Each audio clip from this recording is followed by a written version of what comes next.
Greetings and salutations, everybody. Welcome to the best damn movie-related show on the planet Earth, the John Campea Show, coming to you from right here on my YouTube channel. I am, of course, your host, John Campea, and it is an awesome honor and privilege, as it is every day, to have you, our international friends, gather together as we talk about our favorite things in the world, movies and movie news and all sorts of good stuff. And ladies and gentlemen, he's my personal Henry Cavill. Mr. Robert Meyer Burnett is here. Robert, how you doing today, sir? John, you know, it's the summer movie season without summer movies. It's a little odd, to be honest. I don't think since I was like 7 years old, I've gone this long without seeing a movie in a movie theater. Dude, don't laugh. I was just talking to Ann last night. I seriously think it's since I was a young kid that I've ever gone this long in between trips to the theater. It's surreal and it's odd. And every time I drive by a movie theater, it's like, you know. I know. I feel that yearning, that pulling. I'm like a drug addict that needs a fix. It's like the quickening, you know, that calls you. It calls you. Anyway, hey, listen, guys, we do have a lot of stuff that we need to talk about here today, and we're going to get into that in just a second. But I wanted to remind you guys first that, listen, I know you want to get your daily fix of the John Campea Show. Can't always be sitting in front of a computer with YouTube open. Sometimes you're driving to work, you're at the gym, whatever. Good news, there is the John Campea Show audio-only version. That's the John Campea Show podcast, the audio-only version of this show. You can go find it on Apple Podcasts or your podcasting app of choice. Go and subscribe to it today so it is there when you guys need it. All right, guys, with that down, we've got a couple things to talk about here off the top. And the first thing we're going to talk about is this. You know, Rob, it was just a short while ago. It was just a short while ago that you and I were discussing the 104th birthday of Olivia de Havilland, which is remarkable, of course, from Gone with the Wind fame. And she has just sadly passed away. It's difficult, and it's weird using the term sadly when we're talking about somebody who lived to the age of 104. 104, which was amazing. Now, of course, Olivia de Havilland was in all respects a Hollywood icon, not just a famous actress. She was nominated for 5 Academy Awards.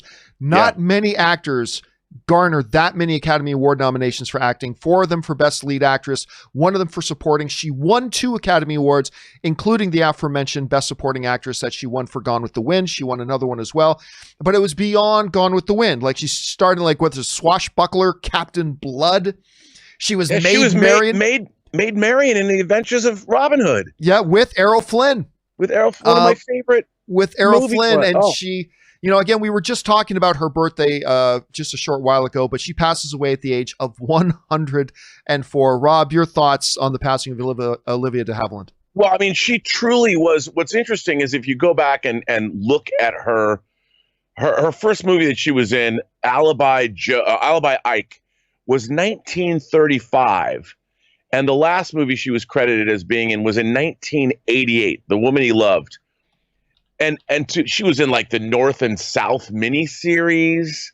You know, I mean, it's Hush, Hush, Sweet Charlotte was a movie I liked. It's kind of a suspense horror thriller. She was in Airport 77. I mean, the woman, and The Adventures of Robin Hood, which was still one of my favorite movies. When I was a kid, I loved The Adventures of Robin Hood. And I mean, what a career, man. What a career. And to live to that, and it seemed like she had, even that she was still vibrant, and what a life. What a life. Imagine, dude, what she saw when she started acting. World War II hadn't broken out yet. And what a life. It is weird when you put that into context like that. It absolutely is. So anyway, guys, the question is for you.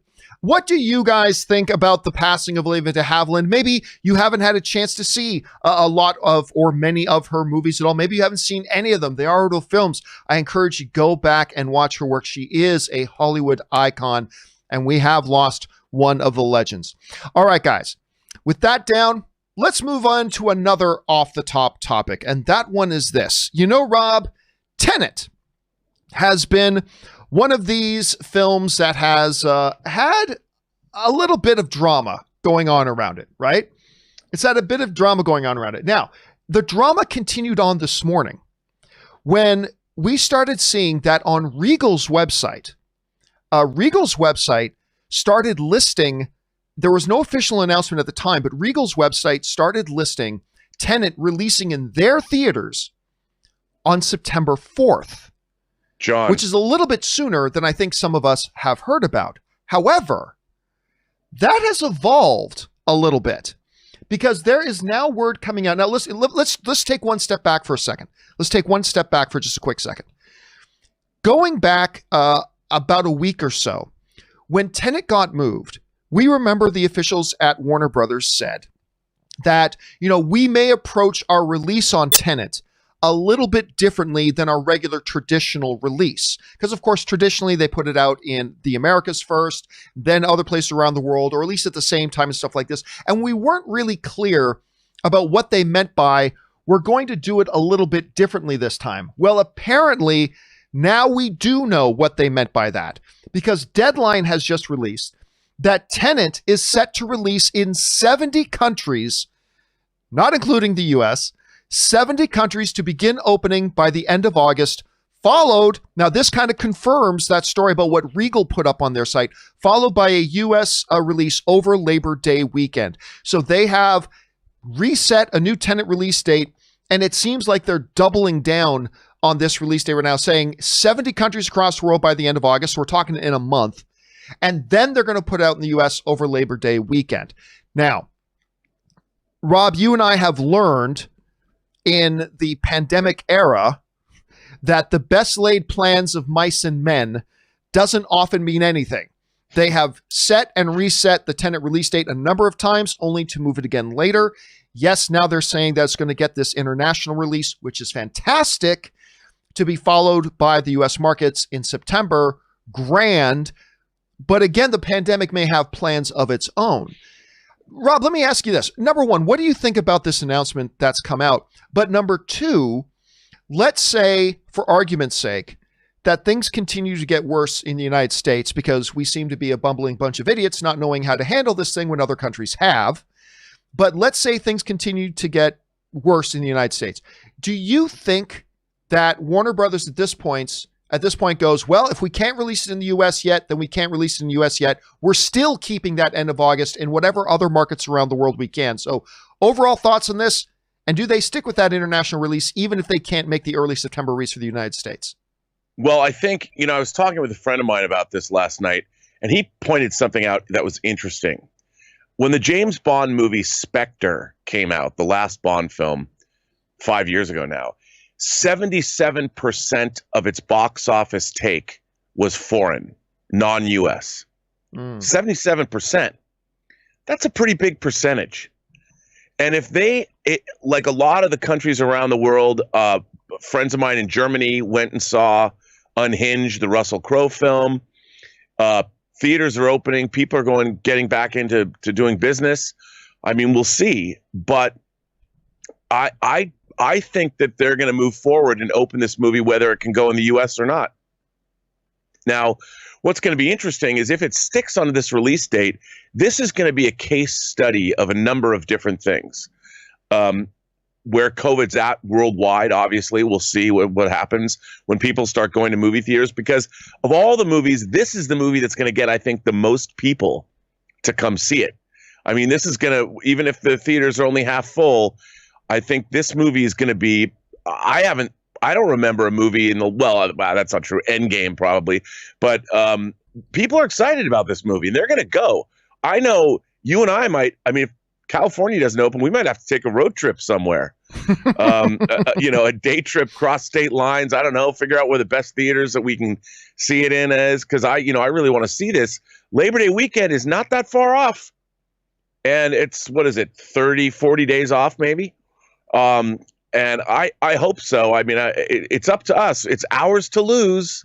Maybe if everybody wears masks for the next month, we can crush this down. But it's going to be an interesting case study to see how this works and how the box office does in our post-Corona world.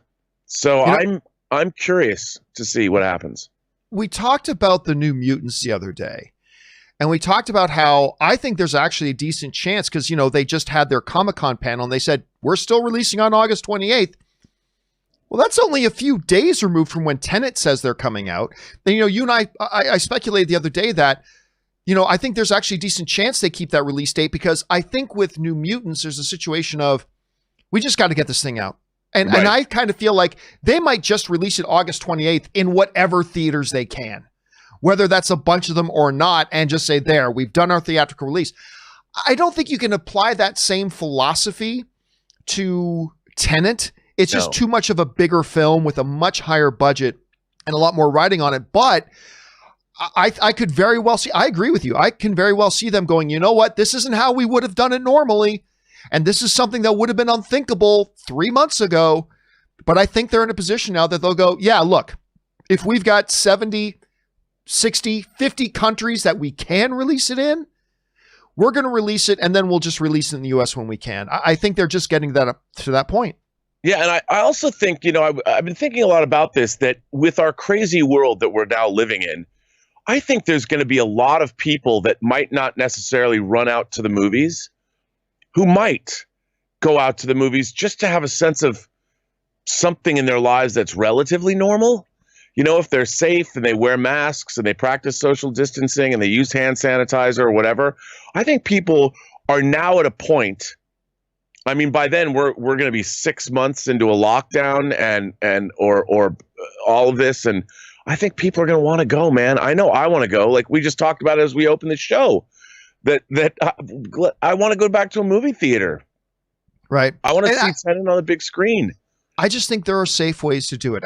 Again, there is no way to eliminate risk. There's just not. There's no way to, but there's ways to minimize risk. And listen, I know a lot of people said to me, well, John, I don't know what the point is of opening up the theaters because no one's going to go. Guess what? The moment they opened restaurants, lineups.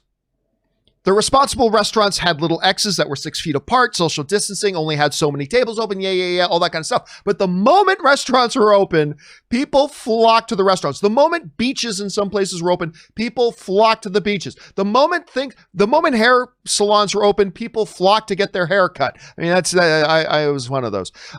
I believe that once they open up the theaters, it's going to just be important and incumbent that, unlike a lot of restaurants which didn't do it responsibly, unlike a lot of beaches that didn't do it responsibly, if the movie theaters can be really committed to doing it responsibly, I think you're going to see a lot of people coming out, because I think you're right, Rob. I think it's people are just yearning for that sense of normalcy again. And whether that's New Mutants on August 28th or whether that's going to be Tenet in late August in a lot of countries, or September 4th in the US, we'll have to wait and see. Question here for you guys is, what do you think about this? I believe this is the 4th release date for Tenet. I believe this is the 4th release date to Tenet. Do you think they're going to keep this end of August in European countries and the beginning of September in the US? Do you think they'll do one without the other if they need to? Jump down to the comment section below and let me know your thoughts. All right, guys. With that down, let's do one more thing off the top here. And that one more thing off the top here has to do with one of my favorite subjects, Henry Cavill. Of course, one of the series that was just barn burner, blockbuster for Netflix was The Witcher. The Witcher did an awful lot of business for these guys. The Witcher was fantastic. I enjoyed that series far more than I thought I was going to. Like, I was expecting something good. It exceeded my expectations, and I think it exceeded the expectations of a lot of people. Cannot wait for season 2. Well, guess what? Netflix is now doubling down on the whole Netflix universe idea, Netflix Witcher universe thing, because it has now been announced that they are going to produce a prequel series called The Witcher Blood Origin that's going to look at the founding of the Witchers. I believe it goes back about 1,200 years. This is basically what they wrote about this. This is coming to us from a report in Deadline. Blood Origin will be a 6-part live-action limited series, so don't look for season 2, and a prequel to the streamer's series The Witcher. Set in an elven world 1,200 years before the world of The Witcher, the show will chart the origins of the very first Witcher and the events that led to the pivotal conjunction of the spheres when the worlds of monsters, men, and elves merged to become one. Rob, in a shared universe obsessed world that we live in here, in a shared universe obsessed world, is number one, is there any surprise at all that they're looking at doing a Witcher prequel series. And do you think this is a good move for them at this part? And do you think they'll probably try to position this before the release of season 2? Or do you think they'll have this come out after season 2? What do you make of this? Well, it's not a surprise. I think it speaks to the fact that The Witcher was a pretty big hit. People liked it for the most part. I mean, it wasn't a grand slam, but it was good. I ended up, I finally saw it all and I liked it. But I think, I believe in building a brand before you sort of dilute it. Now, The Witcher has books, it has video games, so it's been around. So I understand that there's a lot of mythology they can delve into, but it seems a little early for me. But hey, if people like The Witcher and the show's good, again, if anything can be good, great story, great characters, and if they have a real handle on it, the thing that I would be worried about, like, what if it's even better than The Witcher? You're now setting up competition between your own brand before. I mean, you've only done one season of The Witcher. I would wait until maybe season 2, season 3, solidify your fan base, and then do a prequel show. But you know what? In this day and age, everybody wants to get those dollars and plant their flag. And I mean, I always hope everything is good. I want it to be great, but it sounds kind of cool. So I'm like, all right, I'll watch it. There's a little bit of precedence for this. Like, one of my favorite shows of all time was Spartacus. I love that show. Yeah. And they kind of did the same thing. They had a season 1 and Andy got sick. And what they decided to do was they did a prequel season to season 1, and then they did season 2, and then they kind of brought the characters from the prequel into later on. They actually managed it very well. I mean, look, they announced Witcher season 2 months and months and months and months ago. So I don't think there's any reason to believe that we're not going to get Witcher season 2 before we get this Blood Origin. Right. But if they do, now normally, you know me, I'm not a big fan of the idea of doing prequel stories. But when you separate them by hundreds, or in this case, thousands of years, I'm okay with it. Like, I don't want any more Star Wars prequels. But if you're going to go back 500 years, then I'm okay with that, because that pretty much takes any of your handcuffs out. You're not limited by what you can do in your storytelling. Right. So, I mean, that could be interesting here too. Look, all I know is that I thought they crushed it with The Witcher with season 1. So I'm looking forward to it. I am going to be curious to find out if they do plan on doing this before or after season 2. I'm going to make the assumption that it's going to be after season 2, but we'll wait and see. Guys, the question for you is, what do you think about this announcement of them doing another Witcher series as a prequel set 1,200 years before the events of the first Witcher series? Jump down to the comment section below and let us know your thoughts. All right, guys. With that down and out of the way, let's now go into the main body of the show. And the main body of the show is broken into 2 parts. In the second half of the show, we're going to be taking your guys' live questions. Here's how you get a live question on if you are so inclined. Just go to the tip link in the top of the description of this video, or enter it manually, streamelements.com/movieblogtv, and write in your question or comment. You'll be doing 2 things. You'll be getting your question or comment on the show, and number 2, you're going to be supporting the channel at the same time. But before we get to that stuff, we got a few main topics to talk about here first. And how do we select our main topics here on the John Campea Show? Well, it's really rather simple. You see, you guys come up with them by going anytime 24/7 over to www.thejohncampeashow.com/contact. Once you guys get there, you're going to see a form. Fill it out with your topic or question. It's totally free. Hit submit, and then maybe, just maybe, you might see your submission featured as a main topic here on the John Campea Show. With that down, let's move on to main topic number 1. And our first main topic today gets submitted to us by Steve Calderon, who writes, G4 was one of my favorite networks I always loved to watch. Me too, Steve. I mean, they kind of got a little bit weak near the end, but I used to love G4. I love Attack of the Show, which Olivia Munn, Tiffany Smith, and Alison Hayslip started their careers. I also enjoyed their live coverage from E3 and Comic-Con. Do you have any thoughts on G4 making its return in some form slated for 2021? All right, thanks a lot for sending that in, man. And yes, for those of you who have missed it, they have teased and put out that G4 is returning. Now, for those of you who don't know what G4 is, G4 was basically YouTube before YouTube for geeks. I mean, if you wanted to hear about computer and tech and gadget talk, it was on G4. You want to hear about video games? I think Reviews on the Run was that their main video game show? I can't remember, but they had a couple of video game shows. It was geek culture at its best. And when it was really clocking along, it was great. Anyway, it looks like it is making a return. This comes to us from Engadget that writes, long defunct cable television network G4 is returning sometime in 2021. According to a teaser posted on Friday afternoon via Variety, the 1-minute video doesn't provide many details of what we can expect from the network moving forward. Comcast subsidiary NBC Universal Cable shuttered the network in 2014. One possibility is that G4 could feature in the company's plans for Shudder Peacock. It could come to Peacock, is one of the things they're talking about. And listen, I'll tell you what, Rob, I gotta tell you, I am all about this. I am all about this. Because again, when this network was in its heyday, it was always fun to watch. Like, I know that at any time I could put on G4 and I would enjoy whatever it is that they were doing or whatever it is they were talking about, because they were talking my language at that time. It was great. Now, eventually it started to evolve and it became a bastardization of itself, and it kind of was dead before they finally pulled the plug on it. But if the Peacock wants to make a return to this thing, and they are committed to the spirit of what the original one was, then I'm all for it. I think this sounds great. And now, again, it's like any movie that's about to come out.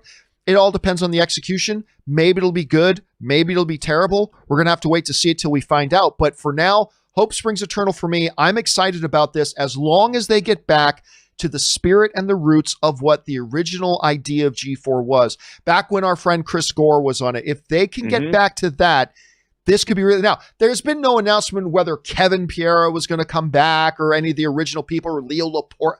I don't know. It's probably going to be all new, and that's fine. I'm fine with all new personalities if that's what they go for. But I just want to see them get back to the spirit of what the first one was. Rob, I know you remember G4. What do you think about this news? And it caught me completely by surprise. What do you think about this? Well, like you said, I think the problem that G4 had is that there was a kind of a core idea behind it, but then they kept changing it and searching for things and seeing what worked and what didn't, and then new management, and they wanted to get rid of some people and keep others. They really need to have in this day and age a very clear idea of what they want a new G4 to be, and they need to execute on that idea. And I think one of the things that they're fighting against is us, is the YouTube pundit space, because so many people have gone onto YouTube and created their own shows inspired, I'm sure, by G4. And there's a lot of great content out there. So I think if G4 is going to distinguish itself, and I would love to see it come back, I like G4, that it really needs to come out with guns blazing and show us something new, vibrant, energetic, give us hosts and new personalities that we haven't seen that are immediately winning and really know their stuff, because they're wading into a pool that's gotten a lot bigger since they left. Yeah, you raise a great point. Like, the big battle and hurdle they're going to have to get over is back when G4 and things like Tech TV and stuff like that were out, they were it.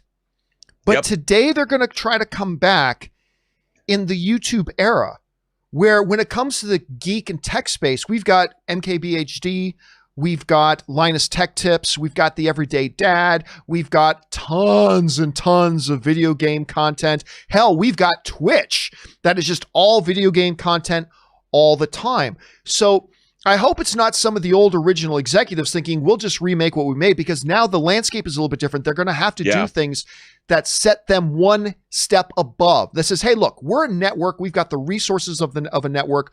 We're going to make content that shows we can have all the best talent with extra best production and all the things that the resources of a network can bring. If they can do that, I think they can be successful. But again, unlike before, they've got a lot of stiff competition on YouTube from a lot of very popular personalities covering the tech world and the geek world and the video game world and the geek movie world and things like that. And it's going to be interesting to see how they pull this off. Question is, guys, for you, which ones of you even remember G4? I'm thinking this is going to be a litmus test to see which of you guys are under 20. What do you guys think about this announcement? Do you think it could bring back its sort of heyday, or do you think, it's just going to be a reflection of a bastardization that it once was? Jump down into the comment section below and let me know your thoughts. All right, guys. With that down, let's move on to main topic number 2. And our second main topic today gets submitted to us by Amit. And Amit writes, recently in Australia, our biggest movie theater chain, Event Cinemas, have introduced initiatives such as booking out an entire hall for 20 or so friends to play any movie on request, subject to availability, of course, for around $500. There's even an option to play any video game on the big screen, provided guests supply their own consoles. My question is, in today's environment, do movie theaters need to reinvent themselves in such creative ways to stay in business? All right, thanks a lot for sending that in, man. And yeah, this was actually really cool. They sent me a link for this as well, and I went over to check it out. And what they had up there was actually really rather cool. It's this idea of, and this is an Australian movie theater chain, you come, you can book it for up to 20 people, $500, and you can watch any movie you want on there.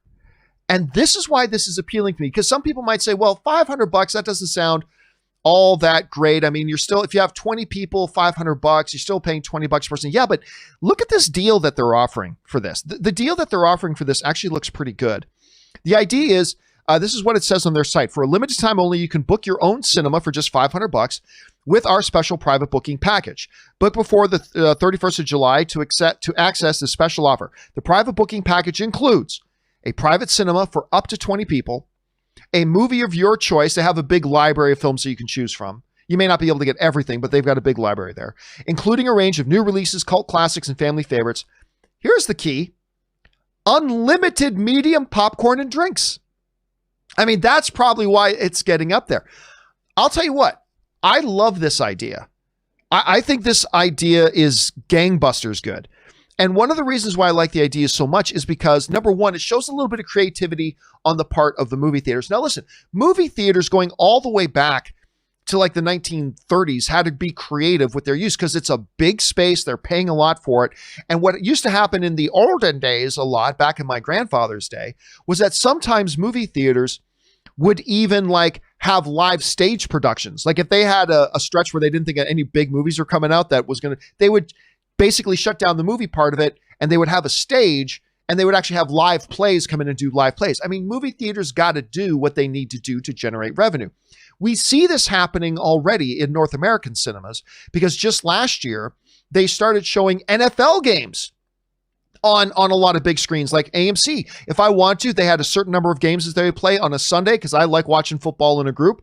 You could go down to AMC, you buy a ticket, you get some snacks, you get some food, you get a seat, and you get to watch the football game with a bunch of people. So movie theaters have been trying to adapt and find creative ways to generate revenue like this, and it's a great idea. This particular idea I think is great. Now, there have been organizations around for the past number of years that will help you book a theater privately as long as you can sell a certain number of tickets and they have a library of films that you can choose from. This kind of thing takes it appears to me to take it just one step further, where you're getting, up to 20 people, unlimited popcorn, unlimited drinks. That's major because that's where movie theaters make most of their money. And for you to do that, listen, anything that a movie theater can do to generate more revenue, I'm all for. And Rob, what I have found is not just with the movie theater industry, but with the movie theater industry in particular, is we're okay with you charging us for things if it's things we find are valuable. Right. We as consumers, we don't mind paying for stuff if we feel we're getting value for what we're paying. And if movie theaters can come up with creative ways to generate more revenue that we as consumers would consider value enough that we're willing to pay for, whether it's showing NFL games, whether it's getting a party to come into the theater to play video games for a few hours, whether it's like this, booking your own private screening. If they can come up with creative ways like that, I'm all for it, especially when you got these movie theaters today, Rob, like the AMC Burbank 16 that has 16 screens in it. I'm all for it. Rob, What do you think about this little initiative by the Australian thing? And can you think of some other maybe creative ways that theaters might be able to utilize their facilities to generate revenue?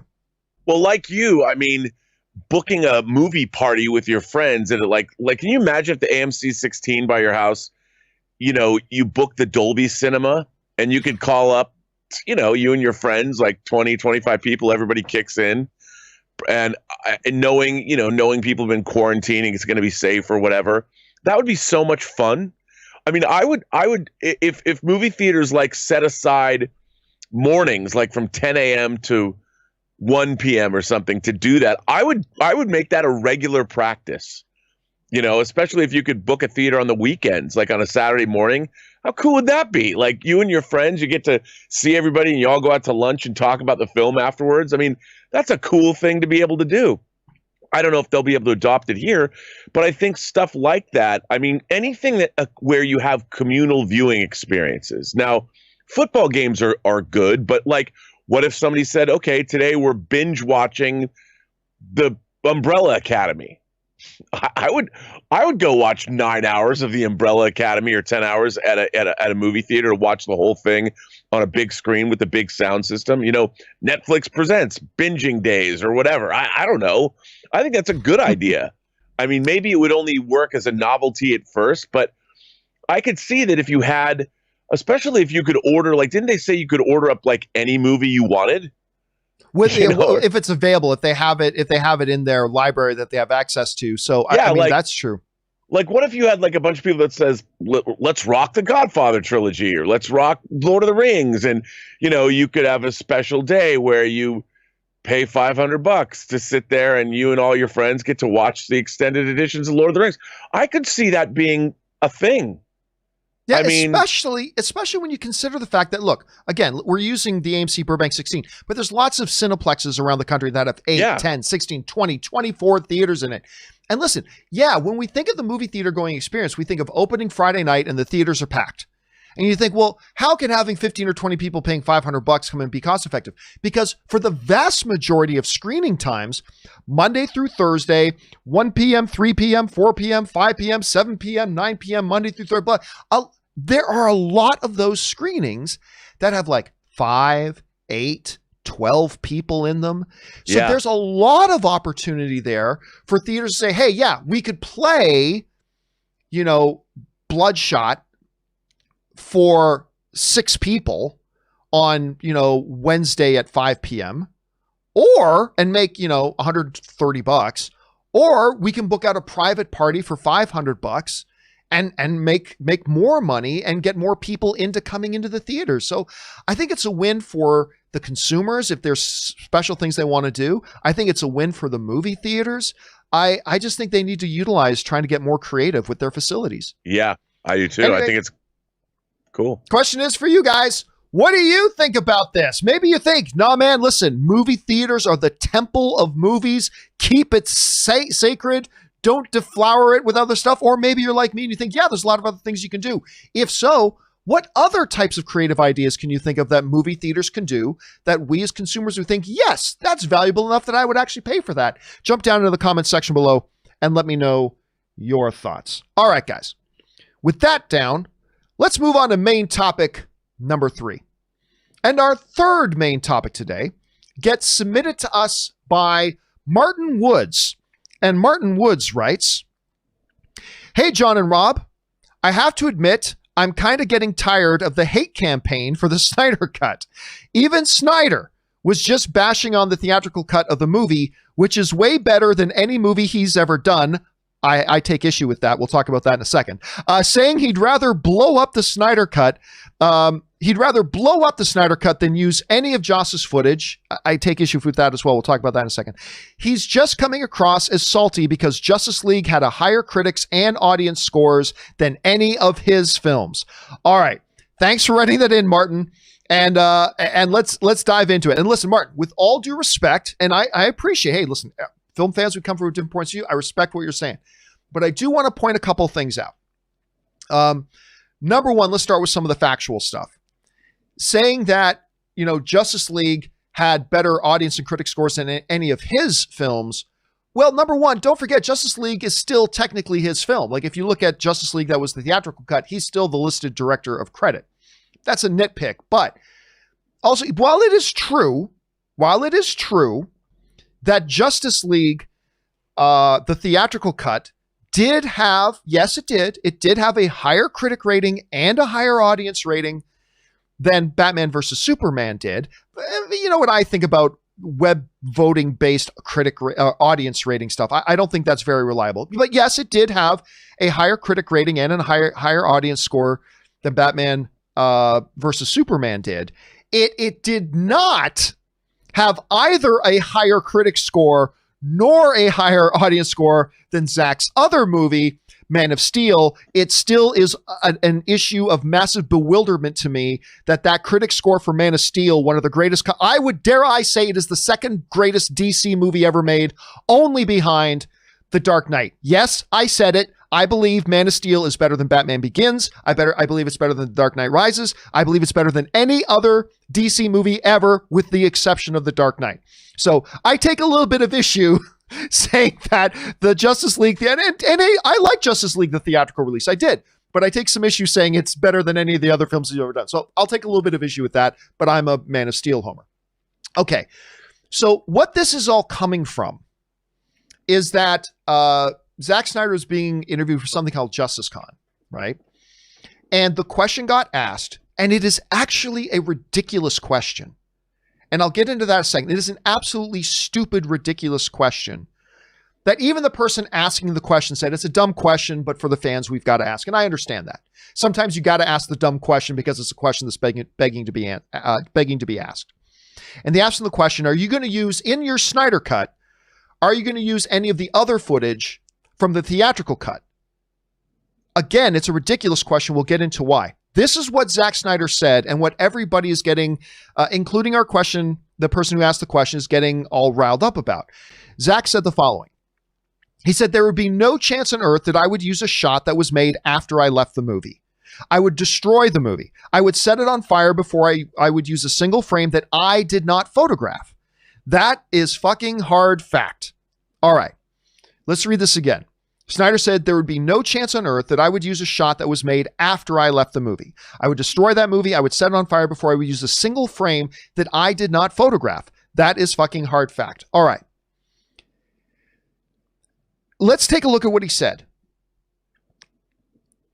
What he just said makes absolute total sense. What is the Snyder Cut? What is it? The Snyder Cut, like there are still people out there who have this belief that the Snyder Cut is some new production, that they're going to go back into production. They're not doing any more shooting. It's not a new production. It's not a new anything. What the Snyder Cut has always been intended to be was the original vision that Zack Snyder had for the movie, which is the footage he shot before he had to leave for a myriad of different reasons. But the whole idea of the Snyder Cut from the beginning was that original film that he shot.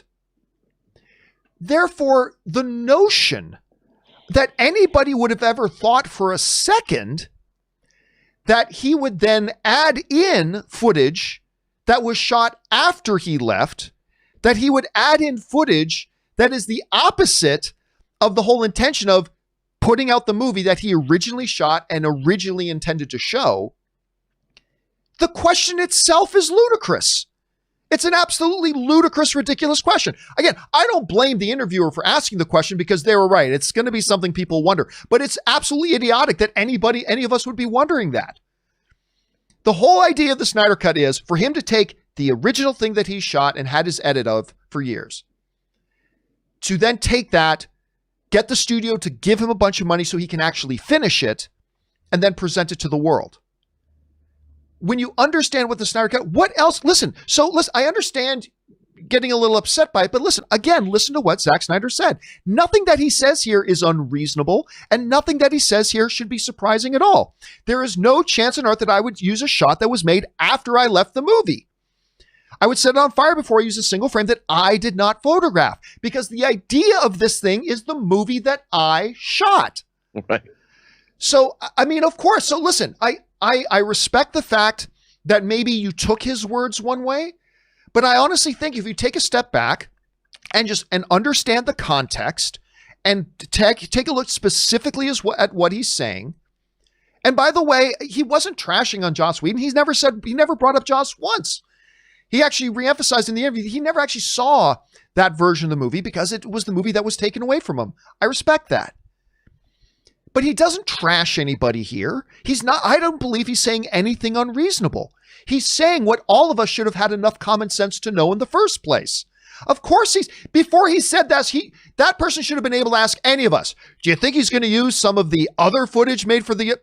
What are you talking about? This is supposed to be the Snyder Cut. This is the version that's why he's not doing any more shooting. Of course not. It's a ridiculous question. So really, I think, again, Rob, I get somebody maybe getting upset at first when they first take a look at this.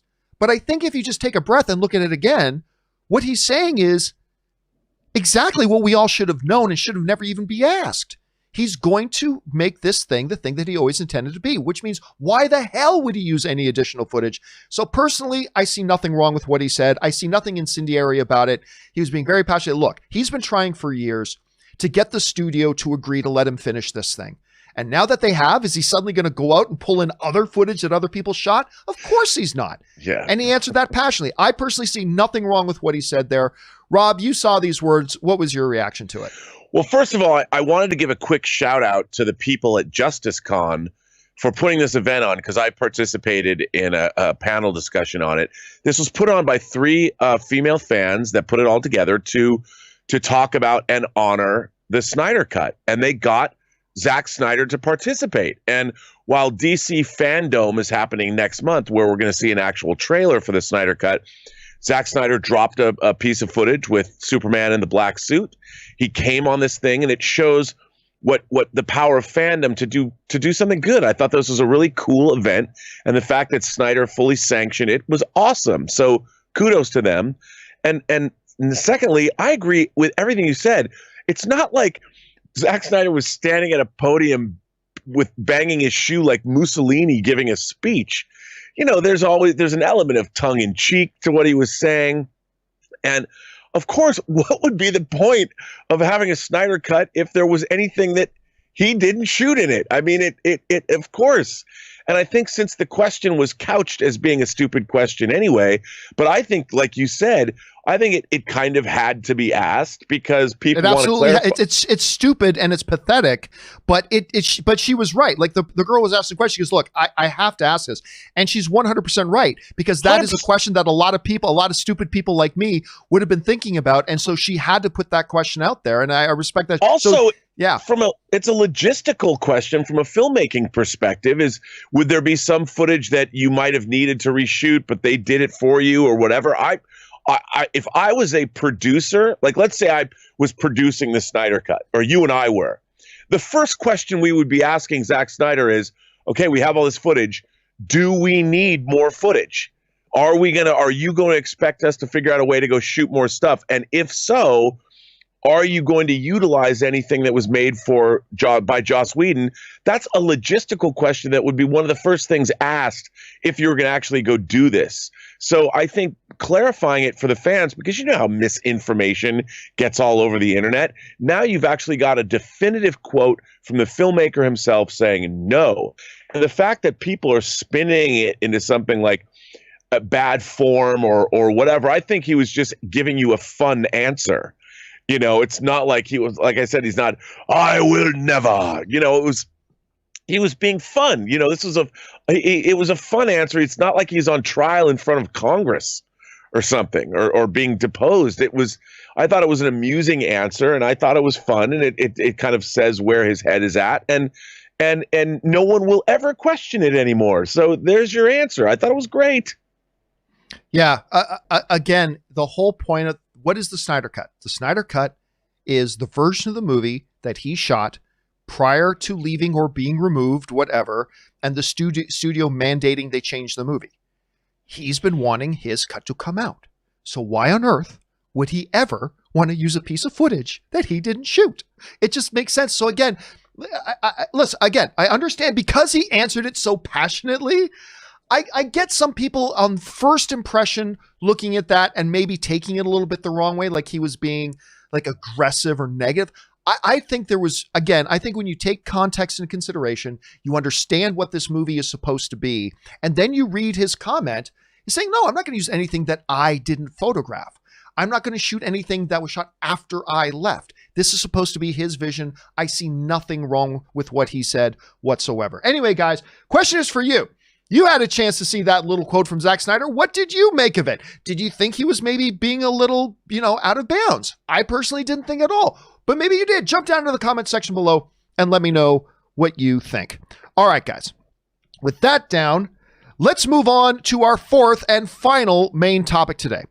And our fourth and final main topic today gets submitted to us by Abdi M, who writes, "Hello, John. With August almost upon us, what are the chances that the Academy Awards actually happen this year?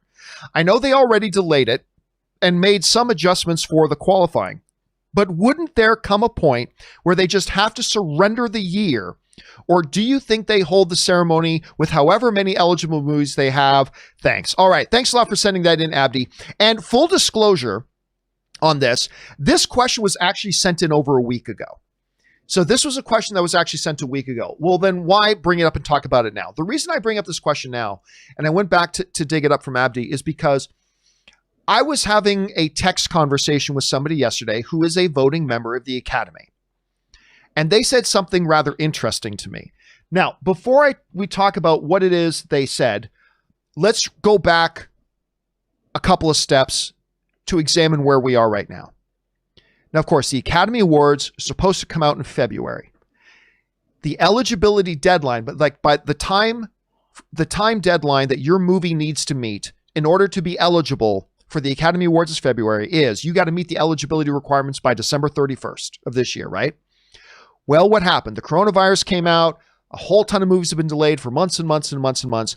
And not too long ago, back in June, early June, so a little over a month ago, the Academy came out and said, okay, we're going to move our thing to April 25th from February, and we're going to extend our deadline from December 31st to late February, which is a vast departure from what they normally do. So that's where we're at right now. So the Oscars already a month ago made some adjustments. They also changed some of the eligibility rules to reflect the unusual times that we're in. They stretched the deadline from December 31st to late February, and they moved the awards ceremony into April on April 25th. That's where we have been at. Now, that situation has changed even more. And just let me bring up the actual text conversation I was having here, because I wanted to read this. So this friend of mine and I were discussing this a little bit, and then he finally said, by the way, I don't think it's happening. To which I replied in all caps, wait, exclamation point. Is that for sure? Are they going to announce this? Question mark, question mark, question mark. Because that's me digging for info. To which they wrote to me the following. They said this. Let me put it this way. Now remember, this is coming from a voting member of the Academy. Let me put it this way. A month ago, canceling the Oscars was not on the table. So a month ago, when they came out with all those changes we just talked about, he said back then that wasn't on the table. So a month ago, canceling the thing wasn't on the table. Today, it is, and it's being seriously talked about. I mean, they'll hold on as long as they can, but unless something drastically changes soon, I'd expect a formal PR. I assume PR means press release. I'd expect a formal PR relatively soon. Let me read that again. Let me put it this way. A month ago, canceling the 2021 Oscars, canceling the thing wasn't on the table. Today it is, and it's being seriously talked about. I mean, they'll hold on as long as they can, but unless something drastically changes soon, I'd expect a formal PR, which I, again, interpret to mean press release, relatively soon. Rob, we've been talking about the issue of the Academy Awards and what they could do or might not do. You know, it was a common sense move that they made a little over a month ago to shift the thing by a couple of months, move the eligibility date by a couple of months. That was great. But this was at the beginning of July or the beginning of June when they made these announcements. Back when there was still some hope and actually some realistic hope that Tenet was going to come out on July 17th, that Mulan was going to come out shortly after. We are living in a new set of circumstances now where, you know, the COVID stuff is spiking over the country, although we do now have them saying they're going to put it out on September 4th. But a lot of stuff has already been bumped, not just off their original release dates, Rob, but a lot of stuff, even in the month since that change, a lot more things have been bumped to 2021, well beyond the eligibility dates that they've already set. This is a game, Rob, where the rules have been changing day by day, depending on the new information that comes to light and all that kind of stuff. But Rob, again, I am hearing that the Academy is now seriously considering saying, look, even if we hold on to this thing, what movies are we going to have? Like, are we going to nominate, you know, for Best Actor, Vin Diesel in Bloodshot? I'm a big Vin Diesel fan. Don't get me, you know, I'm a big Vin Diesel fan, but, you know, Bloodshot wasn't his best work. Are we going to talk about nominating for Best Picture? Sonic. And I don't know what, I mean, seriously, that's what they're kind of looking at. And I know it creates a logistical nightmare to cancel them and just to say everything that would have been eligible for this year is all going to be lumped into the following year. I know that creates a logistical nightmare, but a logistical nightmare might be the only option left on the table. Rob, let me ask you this. What do you think the chances are that the Oscars do ultimately here just pull the plug? And how much longer at what point do you think is the cutoff? Do you think, hey, look, if we don't get the theaters fully open again by September, they got to just cancel the Oscars? Is it October? Is it November? I mean, do you think they'll pull the plug on this? And if so, when do you think is their drop dead date? When do you think is that date that, okay, at this point is the point of no return, we just can't do it? What do you think about this? Well, I mean, as I'm looking here at how many categories there are in the Oscars, you know, the actors, let's see, 1, 2, 3, 4, there's like 20 categories, 25 categories. There's a lot of categories. Each one of those has, say, 5 nominees of however many movies come out. So you're looking at over 100 different people get nominated for Oscars.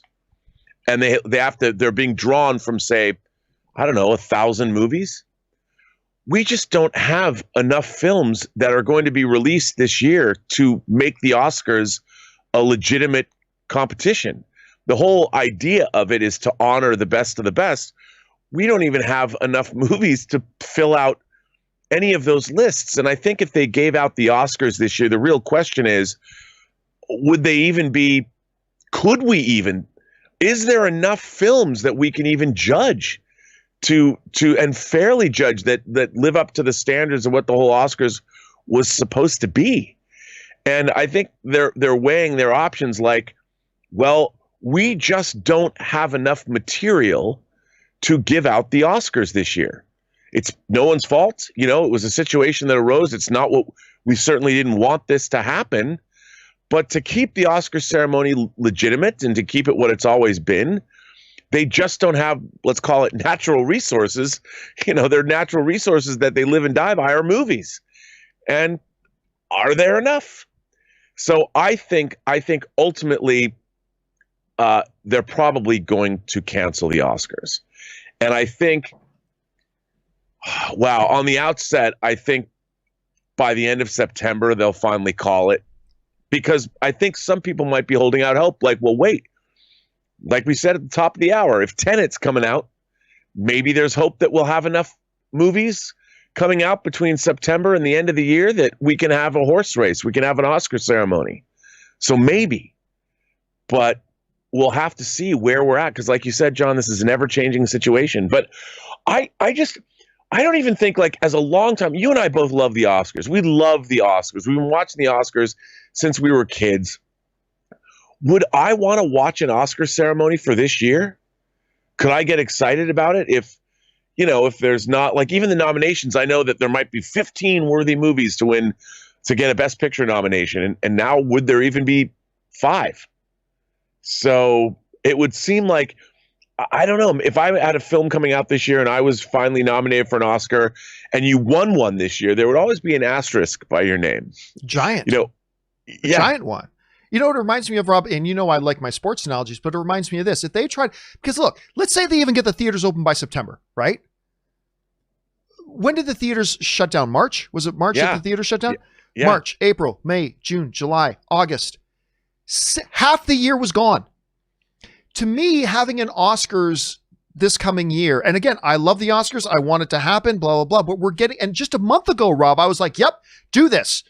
Just a month ago, I was saying, yeah, do this. But we're in a different situation now. And I feel like if you were to do an Oscars now, with movies not really opening up till September, it would be like watching an NFL preseason game. I love football, but I do not watch preseason games because, number one, they're meaningless and none of the real players are on the field. I'm not discrediting the players who are backup players. Of course, they're elite level athletes. But from a fan's point of view, when I'm watching, when Tampa Bay comes out to play, their first scrimmage, it ain't gonna be Tom Brady playing quarterback. It's gonna be the B list that's on there. I don't care to watch. And of course, hundreds and hundreds of movies have still come out. So there's enough, the quantity is there if you want to make nominations, but the quality isn't there. And you're going to be getting a movie winning Best Picture at this year's Academy Awards that probably wouldn't have even gotten nominated at all had it been a regular year. And I just think that's getting too damaging. And I understand that moving it all to 2022 becomes a logistical nightmare and it creates more problems and it means it's going to be an extremely competitive year.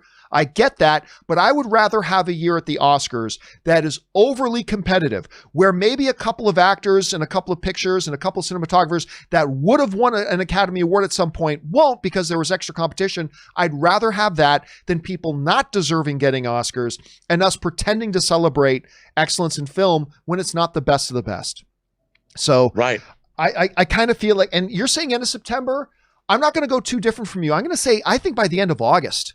Yeah. I think by the end of August, we're going to get that unless they just say, nope, hell or high water, we're going to do it, but we'll find out. Question is for you guys. Oh, no, go ahead, Rob. What were you going to say? I was going to say, what could be interesting though, and I don't know what form this would take, but to replace the Oscars, maybe, assuming that people have large gatherings, maybe the Motion Picture Academy, in conjunction with the opening of their new museum, which they've been working on for years and years, it's going to open, that they could do some other kind of a show, a big show, like a 3-hour show, on ABC, that somehow celebrates the art of cinema in some way, shape, or form. So there's no award show, but you could get that kind of star-studded turnout and see people speak. And again, I don't know what form that would take, but something that really reminds the world of the greatness of cinema and make it inclusive in terms of all cinema from all around the world and really celebrate where we're at with the art of cinema. I don't know what that would be, but maybe they could do something like that. I don't know. Yeah, we'll have to see. Question is, guys, what do you think about this? Do you think maybe like, hey, listen, this is the Oscars. It's not anything. There were still movies that came out this year, even though it was a weird year. Let's just celebrate it for what it was and have the Oscars. I think there's an argument to be made for that. Or do you think more like me on this point? It's like, you know what? We're missing half the year already. And we could be missing more than half of the year by the time this thing rolls around. And I think it's probably just best to cut bait now and move on, even though I didn't feel that way just a month ago. How do you guys feel about it? Jump down to the comment section below and let us know your thoughts. All right, guys. With all that down out of the way, let's now move on and start taking your live questions and comments. Again, the best way and the only way to get your comment or question here on the live part of the show is simply use the tip link in the top of the description of this video or enter it manually, streamelements.com/movieblogtv/tip. You'll be getting your question here on as long as it's not unreasonable. And of course, you'll be supporting the channel at the same time. With that down, let's get into your live questions. And the first one we're going to start off with here comes to us from Willow, who writes, are you familiar with the Blacklist website where aspiring writers pay to get their screenplays evaluated and scripts with high ratings may get read by industry members? If so, would you recommend it to those trying to get into screenwriting? Rob, I know you're familiar with the Blacklist stuff. What do you think? Is this something that screenwriters should try, getting their thing on?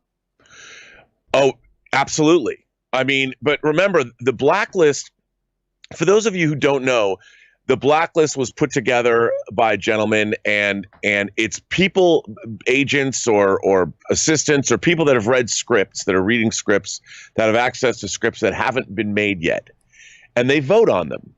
And people throughout the industry vote on them, and the best ones rise to the top. And what's interesting about the blacklist is this was something that happened in Hollywood anyway, because everyone's always looking for great material. So, people, agents, managers, talent, they're looking for scripts and they hear about them. So if your script makes the blacklist, it is significant, because that means your material has gone noticed and rises to the top. And a lot of those scripts, because they're so good, wind up getting made. So it's important. But in order to get on that list, it's not like you can just, I'd like to get my script on the blacklist. That would be like you and I going, I'd like to win an Academy Award. It's you better write a good screenplay. All right. Let's see here. Next up, we've got Magic K, who writes, during Justice Con, a fan asked whether or not he would use, so this is the same one you just read up, would use any of Joss Whedon's Justice League footage. Zack's simple reply was, I would destroy the movie. I would set it on fire before I would use a single frame that I did not photograph. What's your opinion? Again, just repeating what I said before. It's the only thing he could have or should have said. There is nothing wrong with what he said. It's like Zack Snyder said, hey, guy, and have said for 2 years, I'm going to build a boat. I'm going to build a boat. I'm going to build a boat. And then somebody asked him, hey, Zack, are you going to build a car? No, I'm building a fucking boat. I mean, that's exactly what just happened. He said, I'm doing the Snyder Cut, which is all the stuff that he shot. He is not going to incorporate stuff he didn't shoot. I honestly have no idea why anybody have a problem with what he said. I think it makes perfect sense. There's nothing, controversial here. He said, hey, Zack, in making the Snyder Cut, are you going to make it not the Snyder Cut? No, I'm going to make it the Snyder Cut. I mean, it is the ultimate no duh thing. So anyway, that's my thoughts on that, Magic K. Thanks for asking. Obviously, we're thinking the same thing because we already made that a topic here. All right, next up, Elminster writes, Ashley Johnson was mentioned, of course she was on Blacklist, was mentioned on your open mic on Saturday, and that she voiced Ellie in The Last of Us. Well, she's also an avid D&D player. I have seen her play D&D online, as a matter of fact, yes.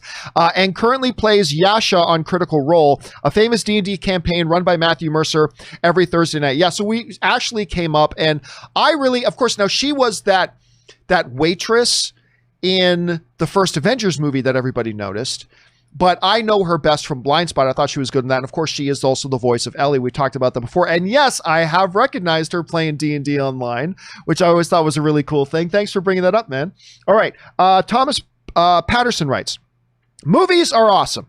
My ex-girlfriend of 3 years got a new boyfriend. Not 2 weeks after we last told each other we loved each other, and a week after we broke up.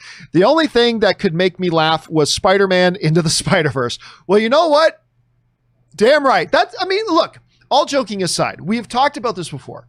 One of the great things about the movies is that there's a million things that are great about it, but one of the great things is that when something crappy is going on with life, movies always give you that opportunity to put that crap on pause. Just pause that. Go watch a movie, lose yourself in it, laugh, jump, scream, whatever it is. And it doesn't fix your problems, and it doesn't mean your problems aren't there when you come back out of the movie, but you do come back out with a renewed mind, a little bit refreshed, maybe with a little bit of a different perspective. It's always funny when you're in a crappy situation and then you're able to laugh or dream or imagine, and then you come back to your problem, you go, okay, you know what? This problem isn't as unmanageable as I remember it being just 2 hours ago. And you know what, man? I'm not trying to defend your ex or anything like that, but sometimes when people are hurting, they make bad decisions. Maybe that's a bad decision of hers. I'm not saying it is because I don't know her, but that is one of the great things. All right, Mischievous Gremlin writes, hey, John, I was wondering what your thoughts are on the Umbrella Academy. The second season of the show will be starting this Friday, and I hear it's better than season 1. Have you seen Umbrella Academy, and what are your thoughts on it? Yeah, Mischievous, Rob and I have both talked about this show a lot. I love the Umbrella Academy. I love it. Now, full disclosure, Rob, I should mention this, that in saying that I love the Umbrella Academy, one of the producers of the Umbrella Academy plays in my Star Wars role-playing game group. So full disclosure, but I mean this all honestly, I loved this show before I even knew he was one of the producers on that show. I didn't know he was producing that show when I started following and I started talking about it. I love the Umbrella Academy. I think the marketing they've done for season 2 looks insane. I am all about Doom Patrol season 2, which is going great. The Boys season 2, Ann and Corey, I just finished our rewatch through of The Boys season 1. So good. And Umbrella Academy season 2. My whole life, viewing life right now, is about those 3 shows. Anyway, Rob, just quick thoughts on your anticipation for Umbrella Academy season 2. It's through the roof. I loved season 1. Like you said, we're getting an embarrassment of riches comic adaptations on whether it's The Boys, whether it's the Umbrella Academy, or whether it's Doom Patrol. We live in a world where there's just amazing stuff happening all the time, and my anticipation for Umbrella Academy season 2 is through the roof. Yeah, so stoked for it, man. So very, very excited for it. It's going to be great, and I cannot wait. All right, GQ writes, I just watched Moonlight just to enjoy Mahershala Ali, who won an Academy Award for that film, by the way. But he was only in it for like a half an hour, and he won an Oscar for that. Just how good is he? Well, listen, there have been people, Dame Judi Dench, for example, won the Academy Award for Best Supporting Actress for Shakespeare in Love. And I believe she has like 6 minutes of screen time. Something along those lines, Rob. I can't remember, but like 6 or 7 minutes of screen time. Like there have been other examples of, I remember was it William Hurt who got nominated for A History of Violence? Was it A History of Violence? And I think he got nominated for, I might be thinking of the wrong movie, but if I'm thinking of the right one, he got nominated for Best Supporting Actor, and he was in it for like 3 or 4 minutes. I mean, like something ridiculously small. So yeah, for somebody being in a movie, now I don't know what the actual amount of runtime that Mahershala Ali was in Moonlight, but if he is in like 20 to 30 minutes, that is a substantial supporting role. Anyway, Rob, your thoughts on that? Well, again, it's also like Beatrice Straight won an Academy Award for 5 minutes in the movie Network. Right. And I think it's how much of an impression a character comes in and leaves with you. And, Judi Dench, the fact that they only in 5 minutes, they leave you with, oh my God, what an amazing turn in that movie. I mean, when she shows up as the queen in Shakespeare in Love, I mean, it's like it's delicious. And I think that's what really matters. I mean, it doesn't matter ultimately how much screen time somebody has. It's does their performance move you? And when you're talking about Best Actor, like Mahershala Ali in Moonlight, I mean, you can't take your eyes off that performance. It's truly electrifying. And it's like grease lightning, John. I love that performance, and I love when an actor can do that. And it's magical. That's the magic of the movies. And whether it's 5 minutes or 15 minutes or a half an hour, does it matter? If the performance is that good and you're getting something that's that amazing, I think that it doesn't really matter. Yeah, I mean, it comes into play, I think, when you're talking about lead. Right. Because then you got to justify that person is the lead of the film. But when you're talking about supporting, that's a much wider definition. And I think there's a lot of more room to play with. So I like the way you answered that. All right. Next up, Marie Seifring writes, hey, John and Rob, have you seen the news about the new George Clooney directed film, The Midnight Sky? It's slated to drop on Netflix. Filming completed in February 2020, but I haven't seen anything saying if it's completed post-production. Thanks. I'll tell you what, Marie, I actually try to keep my ear to the ground on stuff going on with George Clooney, but I am not familiar with anything on this. Now, then again, Rob, if it is a Netflix film, we shouldn't be surprised that we don't know anything about it, because Netflix is the worst outlet in the world for marketing their own stuff. But I've not heard of this, to be honest, unless I have and I'm just forgetting it, but I can't recall it. Do you know anything about this project, Rob? No, I mean, I've read something about it, but I don't know much. As a matter of fact, I read something about it probably over this weekend. Same probably time our viewer heard about it, but I don't, again, totally not on my radar. All right, let's move on here. Next up, we've got, that was Marie. We got Isaac Beebe who writes, one of two. Have you heard of Harmy's despecialized edition of the Star Wars original trilogy. They are HD version of the theatrical versions of the films. Harmy has just shown off footage on his YouTube channel, version 3.0 of A New Hope, based off the 4K. Star Wars despecialized edition just showed off footage of the beta for version 3.0 of A New Hope, which is based off the official 4K UHD release. And OMFG, it looks absolutely drop dead gorgeous. He said he will try to have it out by Christmas. Well, I mean, we've talked a lot over the years about the despecialized edition.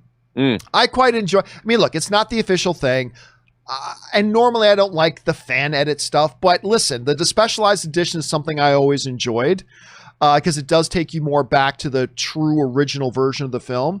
I'm also a big fan of the de-cheesed version of the prequels. I can't remember if it's called the de-cheesed or the anti-cheese or whatever it's called. But there are these versions, this edit of the prequels called the de-cheesed edition that makes those movies infinitely better. I mean, infinitely better. It's funny what an edit can do. But anyway, Rob, have you ever watched either the de-cheesed or the despecialized version of the Star Wars films? What do you think about these things? John, I'm not confirming or denying that I own the despecialized versions on Blu-ray. I also have the actual MKV files. I mean, I might have the MKV files of them. I'm not going to confirm or deny that. And I'm not going to confirm or deny that I have the -1 edition of the 77 version of Star Wars that looks like it was taken off a film print. No, to be honest, I've been collecting various versions of the Star Wars movies. This is actually the very first Laserdisc from Japan. Oh my God! And this is the very first Laserdisc from Japan that was letterboxed that they've used for the basis of the color timing in a lot of these despecialized versions, because this is probably the most correct version of the film. But again, I got this Laserdisc in '87. I think. And so, yeah, I'm yes, the answer is I like the despecialized version. Have you ever seen the anti-cheese cuts of the prequels? I have not seen those, and I need to find those. I've seen the Phantom edits, the Phantom editors versions, but not the anti-cheese. Now I need to know, John. I got to go find those. The anti-cheese is amazing because it's not just, they just cut out all of Jar Jar. It's not just that. It's like, when the Nemoidians are talking, they change them from their borderline offensive Asian accents to he actually edits in a completely different alien language and then puts in subtitles and changes the dialogue a bit. And he just does little things like that through the movie. That's like, oh my God, this is actually good to watch. If you get a chance to see the anti-cheese edition, I know Harloff is the one who originally turned me on to them, and it was it's really cool. It's really cool. You got to watch when you can. All right, next up, Isaac Beebe also writes, let's see, Star Wars the specializers just showed up. Okay, I think we just got that. Empire and Jedi will be getting the same treatment too at some point. Also, I just heard about the passing of Regis Philbin. He was a legend in the television industry for decades, and he will be sorely missed. It's funny, Rob. It was last night.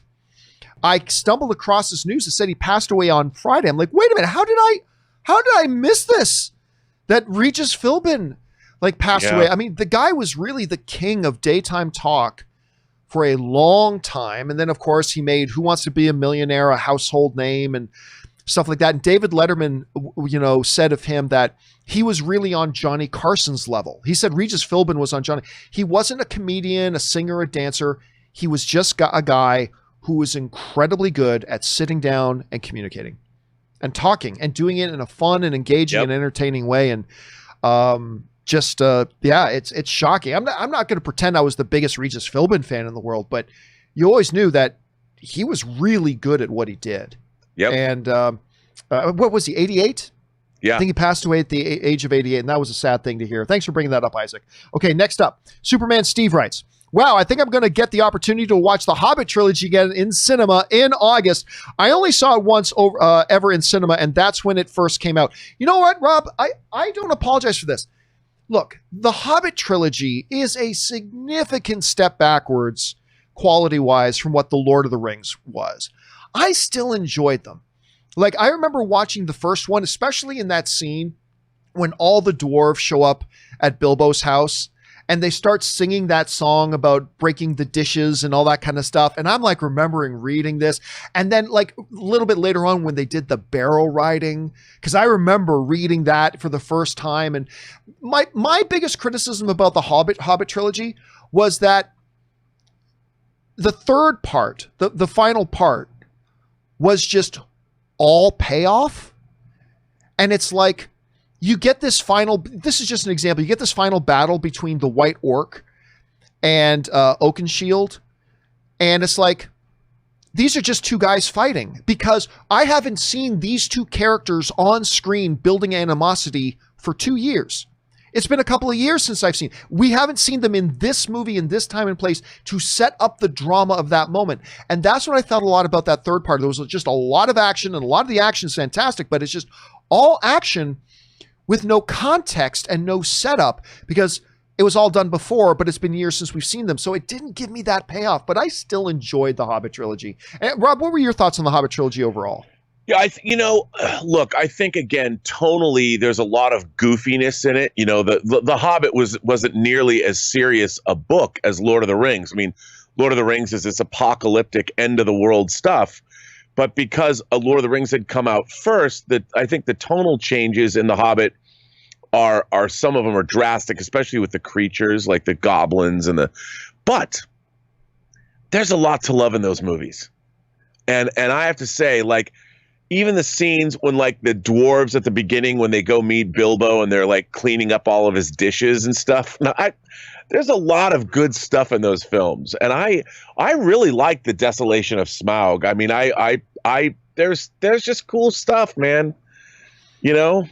And when they start singing that one, like they're in Bilbo's house, the misty mountains call, and they're singing that song, like I just felt the atmosphere. So yeah, again, major step backwards from the original trilogy, no doubt. Probably was a mistake to break that book into 3. I think at most it should have been broken into 2, but to take the one book, anyway, we could talk about that for hours. Okay, next up, let's see. Chris Jordan writes, I hope you had a great weekend. Cinemas here in the UK are now getting some new releases. I'm seeing St. Francis tomorrow and Unhinged on Friday. Yeah, and I think this speaks again to the whole overall fact that Tenet is looking at saying, yep, we're just going to release these films in the European markets that are going to be open, and we'll open it in the US on September 4th. And if not September 4th, then we'll release it whenever we can. But I think that's one of the reasons, and I think that's because a lot of the European countries have done a good job, not all of them have, to get themselves to this point. And I think that's great that you guys are getting rewarded by being able to see some actual new movies in the theaters, Chris. All right. Let's see. Chris Jordan also writes, hey, John, hope you had a great weekend. I did have a great weekend, as a matter of fact. As well as the classic movies, UK cinemas are now beginning to show some of the new movies. Oh, yes. You're so passionate about it. You said it twice. I completely agree with that. All right. DJ Riley writes, hey, John and Rob, hope all is good. All right, John, you choose the proposal for the last one. Now, out of the next 3, which will you take? The Departed, 7, or 1917? I'm personally going 1917, number 3 on my all-time list. Listen, I love the 1917. I was blown away by 1917. I adore that film. But all day, every day, I'm taking The Departed. Partially because The Departed is based on the original Asian film called Infernal Affairs, which is my all-time favorite cop movie, period. Not all-time favorite foreign cop movie. It's my all-time favorite cop movie, period. I thought what Scorsese did in translating that into a North American context while being completely true and faithful to the original was outstanding. So while I love 7 and I love 1917, I'm going to take The Departed. Rob, what about you? You got to pick out of those 3, The Departed, 7, and 1917. Which one do you take? I really love 7, but I have to tell you, and 1917 is an amazing feat, but The Departed is just so damn entertaining. I mean, the actors, was it Sergeant Dignan who Mark Wahlberg plays? I like you, I'm a huge Internal Affairs fan. All the Internal Affairs movies, and I love The Departed. It's so much fun to watch because the characters and the performances. So I'm like you would. I would take The Departed, but depending on what kind of a day you caught me on, I might pick Seven over The Departed once or twice a month. Only totally because if I'm in understandable. more of a horror mood, Seven is such a beautifully made film. It's such a great script. But again, like 1917, which is a great feat, but once you've seen it, I don't know if there's enough meat on those bones to come back again and again and again. But man, The Departed, every time I watch it, I think to myself, I forgot how good this movie actually is. It's really good.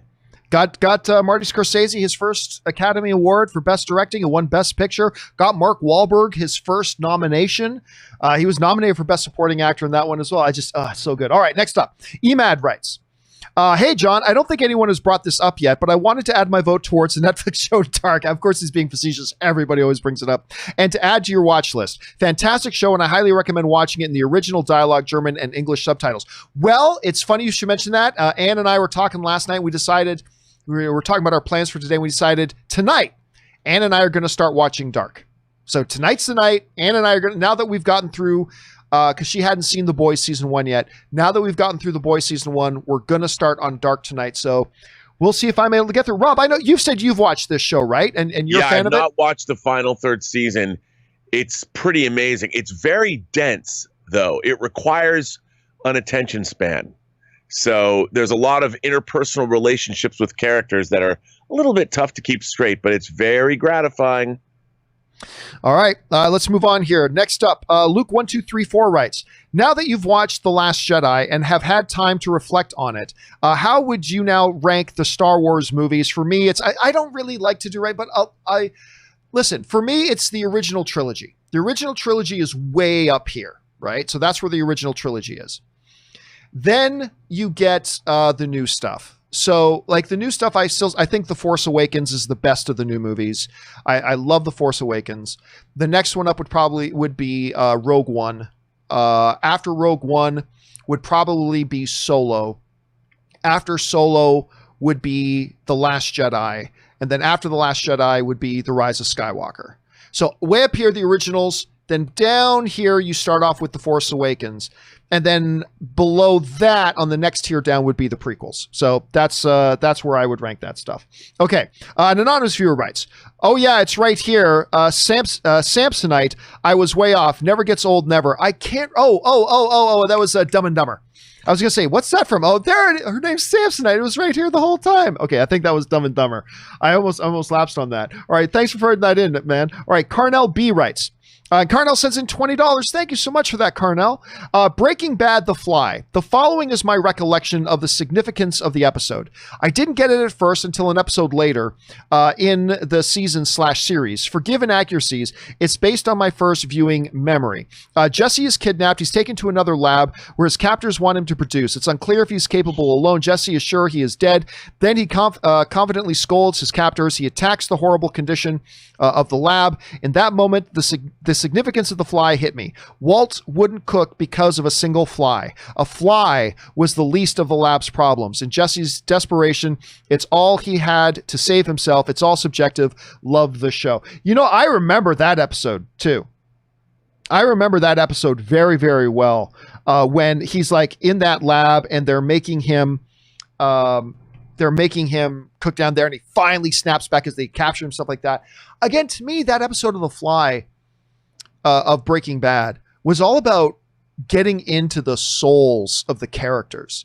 Yeah. And, you know, Rob, I was bringing up the other day, what a lot of people forget was that show, they had gone over budget on Breaking Bad.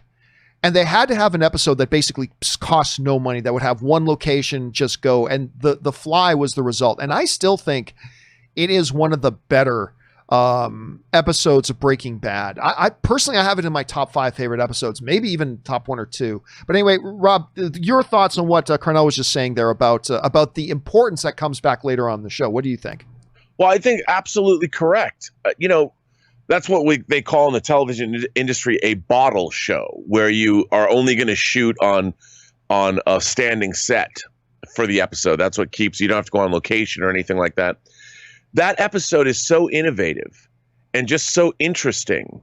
And while it might appear to not be about the larger narrative, like you said, it's about the soul of the characters, and definitely worth watching. I mean, not everything has to be about, Gus Fring showing up and getting blown up. Although, look, one of my favorite television moments in all of television history is when he walks out of after the explosion, and you think to yourself, oh, he's fine. How did he survive that? And then he turns his head, and half of his face is gone.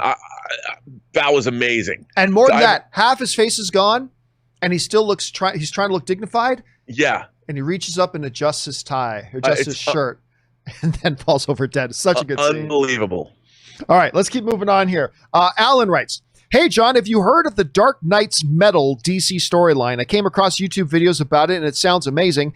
You think this storyline could ever be adapted? Come over and join the winning team, Team Godzilla. Screw that. Also, release the Campea Cut." Rob, I'm going to admit, I have not heard of the Dark Knight's Metal storyline. I'm not familiar with it. Do you know what it is?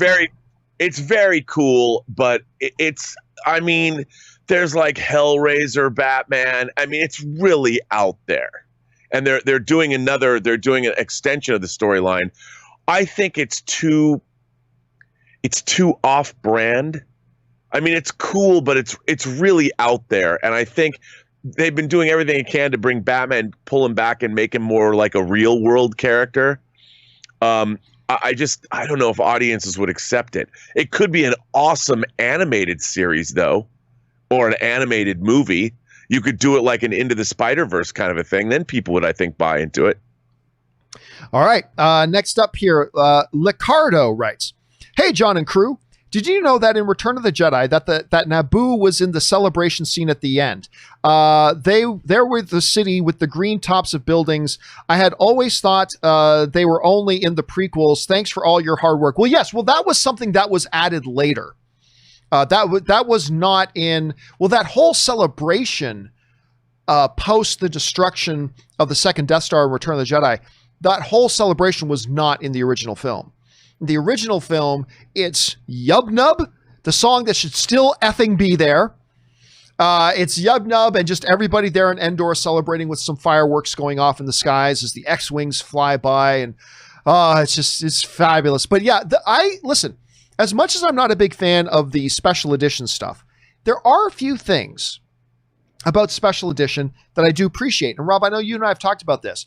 For example, exterior shots of Bespin, I thought were really nice to add a little bit more context to the world you were entering.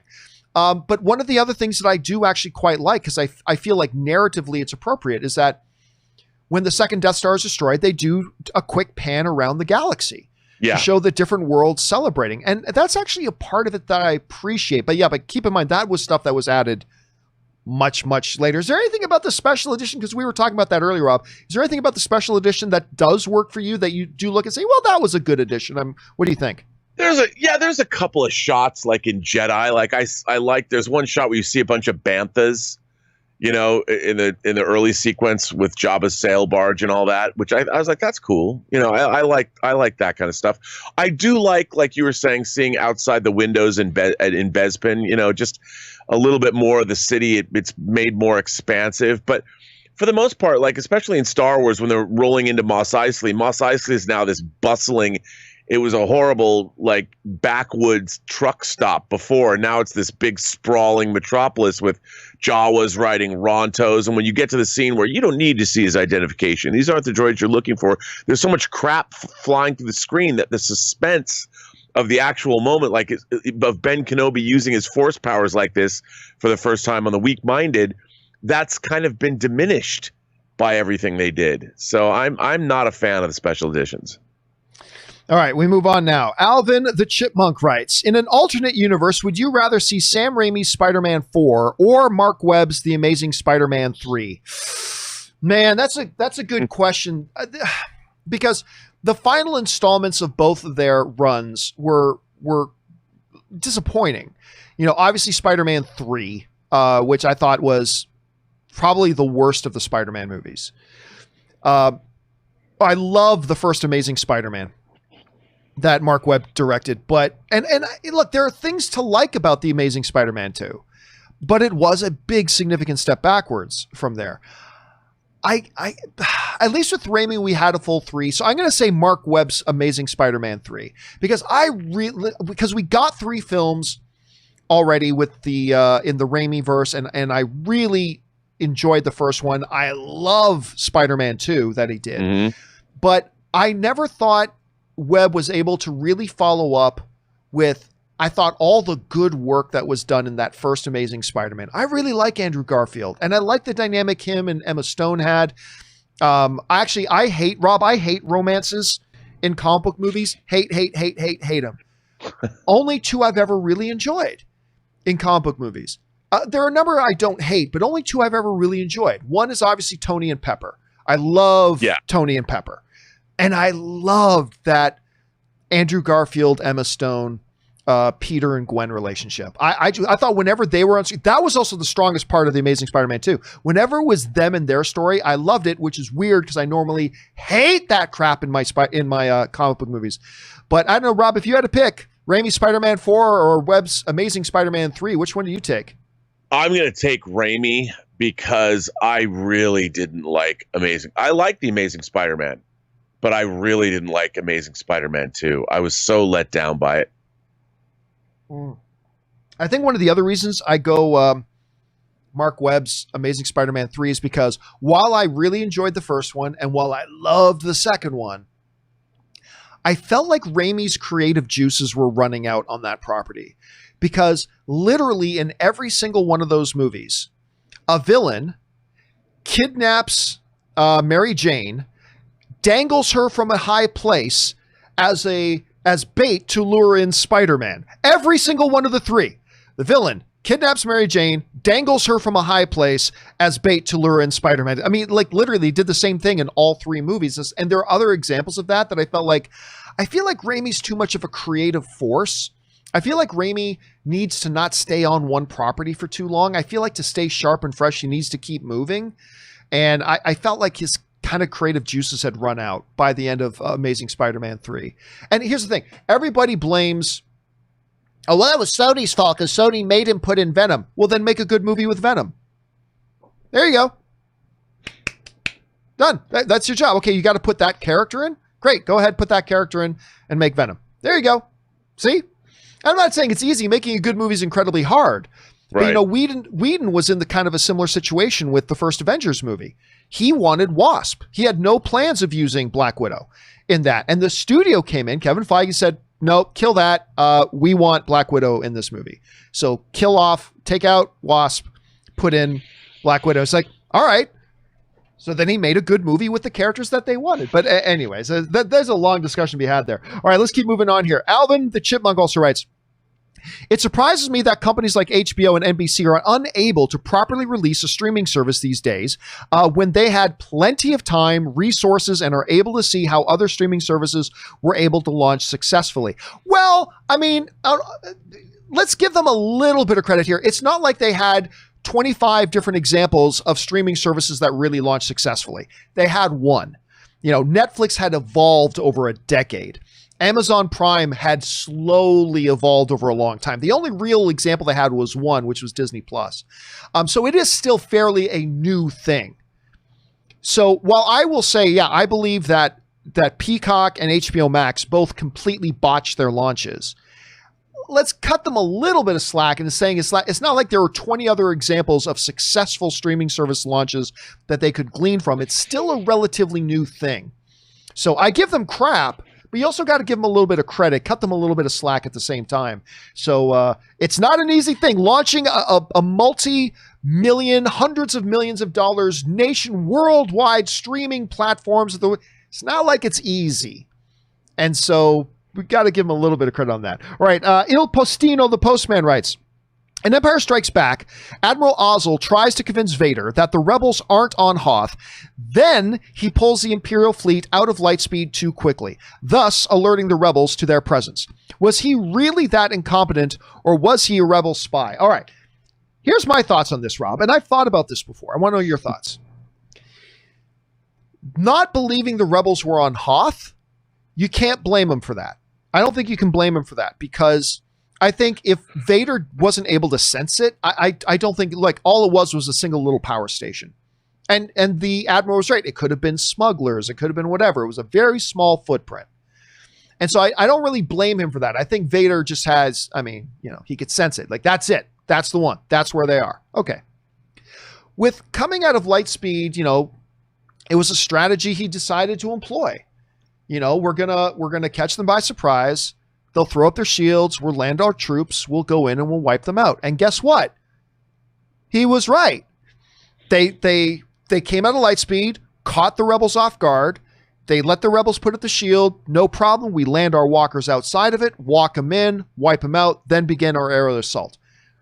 And it went perfectly fine, exactly the way his plan was. So yeah, I'm gonna cut Admiral Ozzel a little bit of slack there. I don't know, Rob. What do you think about that? It could be smugglers. It could be. Yeah, I think I got to give it up for Admiral Ozzel. It was Vader who made the mistake of killing him, because, like you said, the landing worked. They were the power generator will be down in moments. You may start your landing. Yep. they went all their casualties, 2 walkers.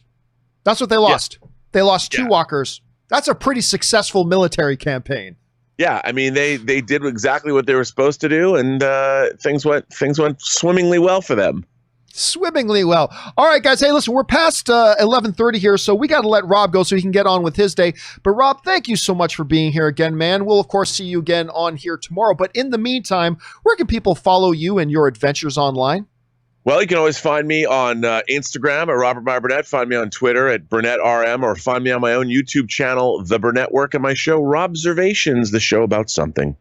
All right, man. Thanks a lot for being here, and we'll talk to you again tomorrow, my friend. All right. Take care. All right, guys, with that down, let's keep on going. We still got about 20 some odd minutes here. Let's see if we can't get through as many of your questions here as we possibly can. All right. Let's keep rocking and rolling here. Hold on a second.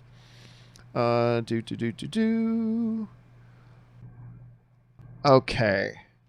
Sorry. Just having a slight glitch. All right, here we go. Next up, we're going to go over to Deshaun, who writes, did you hear about what the actor who played Nubo? Do you mean Nobu? You probably mean Nobu.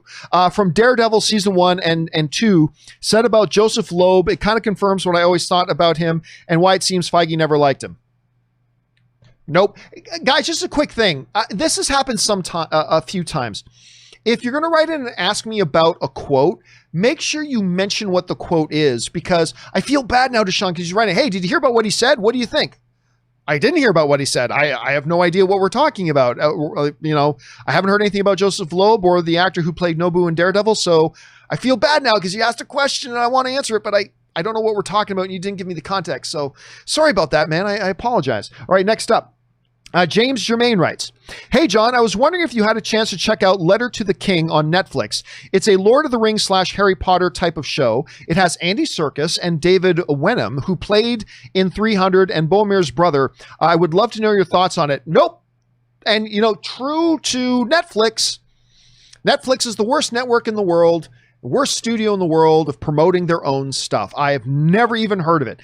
And I love Andy Serkis. And David Wenham, I remember him very well from 300. I like that guy a lot. And you guys know how much I adore Andy Serkis. And I've never even heard of this. So unfortunately, chalk yet another one up to the bumbleheads at Netflix marketing department. For even somebody like me who's interested in this kind of content has never even heard of it. So unfortunately, no. But thank you so much, James, for putting on my radar, because I'm going to go and check out to see what that is all about. Because, again, I'm all about Andy Serkis. So thanks for letting me know about that. All right, Adrian E. writes, hey, John and Rob, I'm glad Joaquin Phoenix finally won his long overdue Oscar for Joker. But if it was up to me, I think Adam Driver should have won for Marriage Story. His performance was crushing and devastating. You feel the pain Charlie is feeling. Again, I'm not mad Joaquin won. He really gave a great performance. But Adam's performance as Charlie is something that still amazes me no matter how many times I watch it. Like you say, John, that's the beautiful thing about movies. It's all subjective. And listen, Adam Driver's performance in Marriage Story was, it's career defining. I mean, it's remarkable, right? Like, it's absolutely remarkable. And so I listen, it's so good. Now, personally, I would have given the award to Joaquin Phoenix. Okay. But it's one of those situations where he was so good in that movie, that Adam Driver was, that if he had won, I wouldn't have had any complaints. You know, there might have been one or two other nominees if they won. I'd go, hey, wait a minute, over Joaquin Phoenix. And again, I still feel very confident in Joaquin Phoenix deserved to win that. But Driver was so good. And listen, Scarlett Johansson was so good. And, you know, one of the supporting actresses won the Academy Award for Best Supporting Actress. All the performances in that movie were stupid good, including Scarlett's, including Adam's.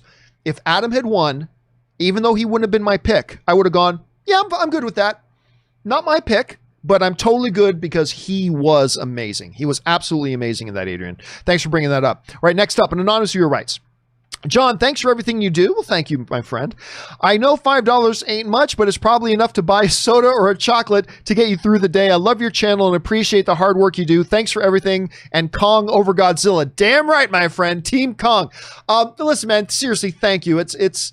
It's always nice when somebody just wants to write in and say something nice and positive. And so I thank you for that, man, very, very much. And thank you for being here. And thank you for, enjoying the show enough that you want to support it. So thanks so much for that, man. I appreciate that.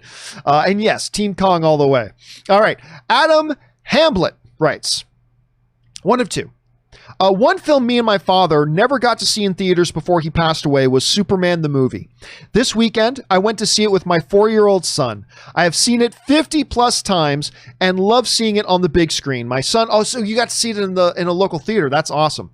My son cried when Lois, that's one. Okay. My son died when Lois, and he cried when Lois died and cheered when Superman turned time back and saved her. Sorry if this makes no sense, as I tried twice to send it. First part of the question, and it said it failed, but money was taken. Well, it came through, man. It came through. That's the important thing. Yeah, listen. You got to understand, there are people today who watch that Christopher Reeve Spider-Man, that Christopher Reeve Superman movie for the first time. And they watch it for the first time. And I've heard some people go, what's the big deal? Like, it doesn't hold up. Okay, I get that. It's a really older movie. It's from the 70s. I get it. It's an older film. I get it that in many ways, if you're one of these people like me who've been spoiled by the golden age of comic book movies that we're in right now, when you're getting things like Man of Steel and Avengers and all that kind of stuff and Dark Knight, yeah, going back, but you gotta understand, when that Christopher Reeve Superman came out, it was unlike anything that had ever been done before, particularly in the comic book genre. And the tagline of it was, "You'll believe a man can fly."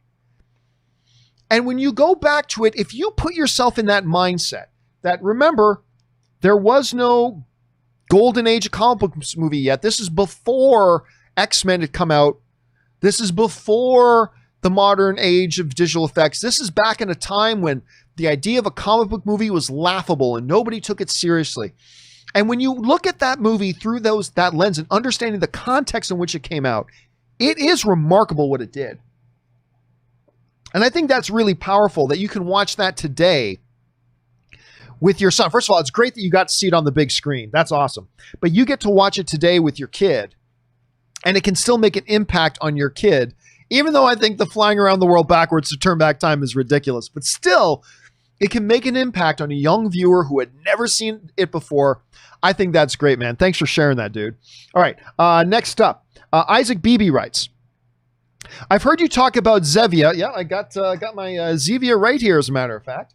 I've heard you talk about Zevia for ages, and I couldn't find it anywhere in Australia. Then I found Nexpa, which is an Aussie equivalent. It has no sugar, fructose, artificial, or preservatives, and it tastes really good. Yeah, for those of you who are always hearing me raving about Zevia, I was really addicted to soda.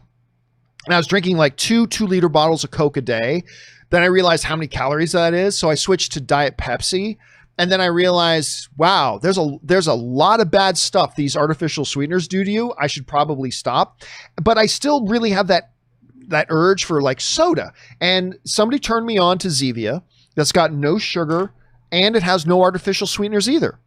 And I've kind of become hooked on it. And that's what you see me drinking out of my cup every day. That's what I'm drinking. So Zevia, sponsor me, you sons of bitches. Anyway, I'm glad you're able to find something like that, Isaac. That's great. All right, next up, Damo Davies writes, so I went to see Donner's original Superman movie last night in the UK. Apparently you're not the only one. Never thought I would see Christopher Reeve on the big screen as God and nature intended. That damn right, man, as God and nature intended.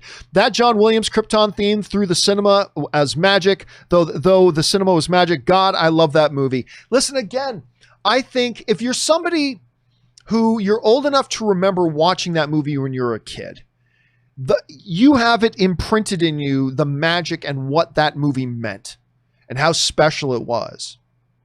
Granted, I get people watching it for the first time today saying, I don't get it. Because we've gotten all this work that's come out since then. I get it. Maybe if it's the first time you're watching it, maybe it doesn't hold up. I understand that. But again, I really think if you go back to that first Superman and you look at it in terms of understand the context of the day when that movie came out, and how magical it was for a lot of people. Yeah, listen, I get it. That Superman movie does not stand up today like, say, the original Star Wars does, at least in my opinion. But that doesn't take away from how incredibly unique and special it was in the context in which it came out. And I think for that reason, it will always be treasured. I think it's always going to be treasured. And I'm glad you had a chance to see it on the big screen again, Damo. That's awesome. All right. See, Damo's got duplicated there. Static Space Sean writes, I know 2001 A Space Odyssey is a classic, but I just watched it and I have to say it's one of the most boring, dull, pointless movies I've watched. I know Kubrick is one of the greats, but I just don't see it. I just don't see it in this movie. How do you feel about it? Listen, I love 2001. I love 2001. Is it in my top 20 favorite movies of all time? No, but I do love that film.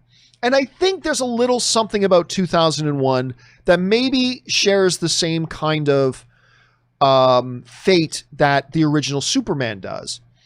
I think maybe for a lot of people who never watched it when they were younger and are just watching it today for the first time, they're watching it out of context, right? Because look, listen, it's not just like thematically, it's also narratively. They did things in 2001 which were really high level narrative kind of stuff.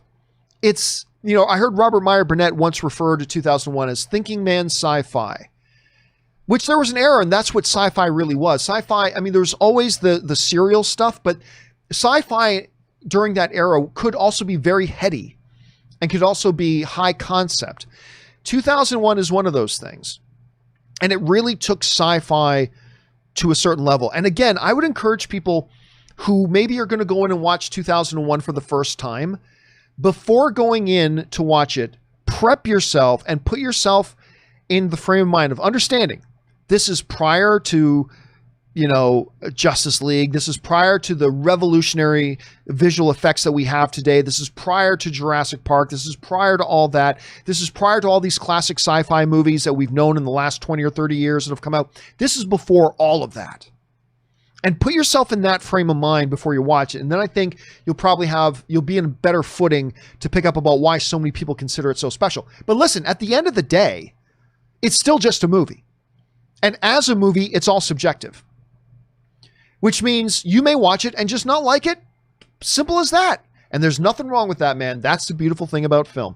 All right, next up. Russell Amador writes, hey, John, not sure if you saw this, but sometime either late last night / early this morning, Regal posted on their website. Again, we did talk about this a little bit earlier. Regal posted on their website an advertisement for Tenet with the new release date of November 4th or September 4th, 2020.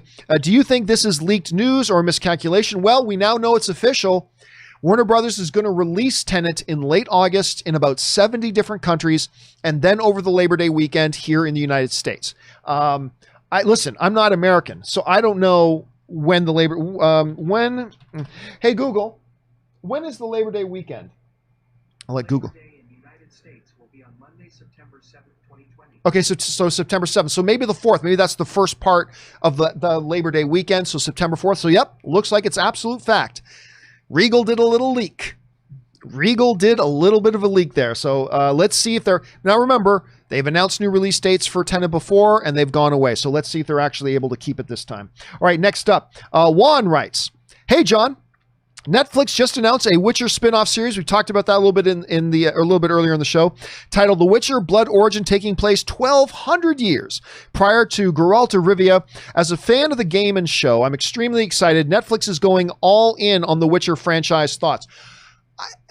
I take a little step back to saying they're definitively going all in.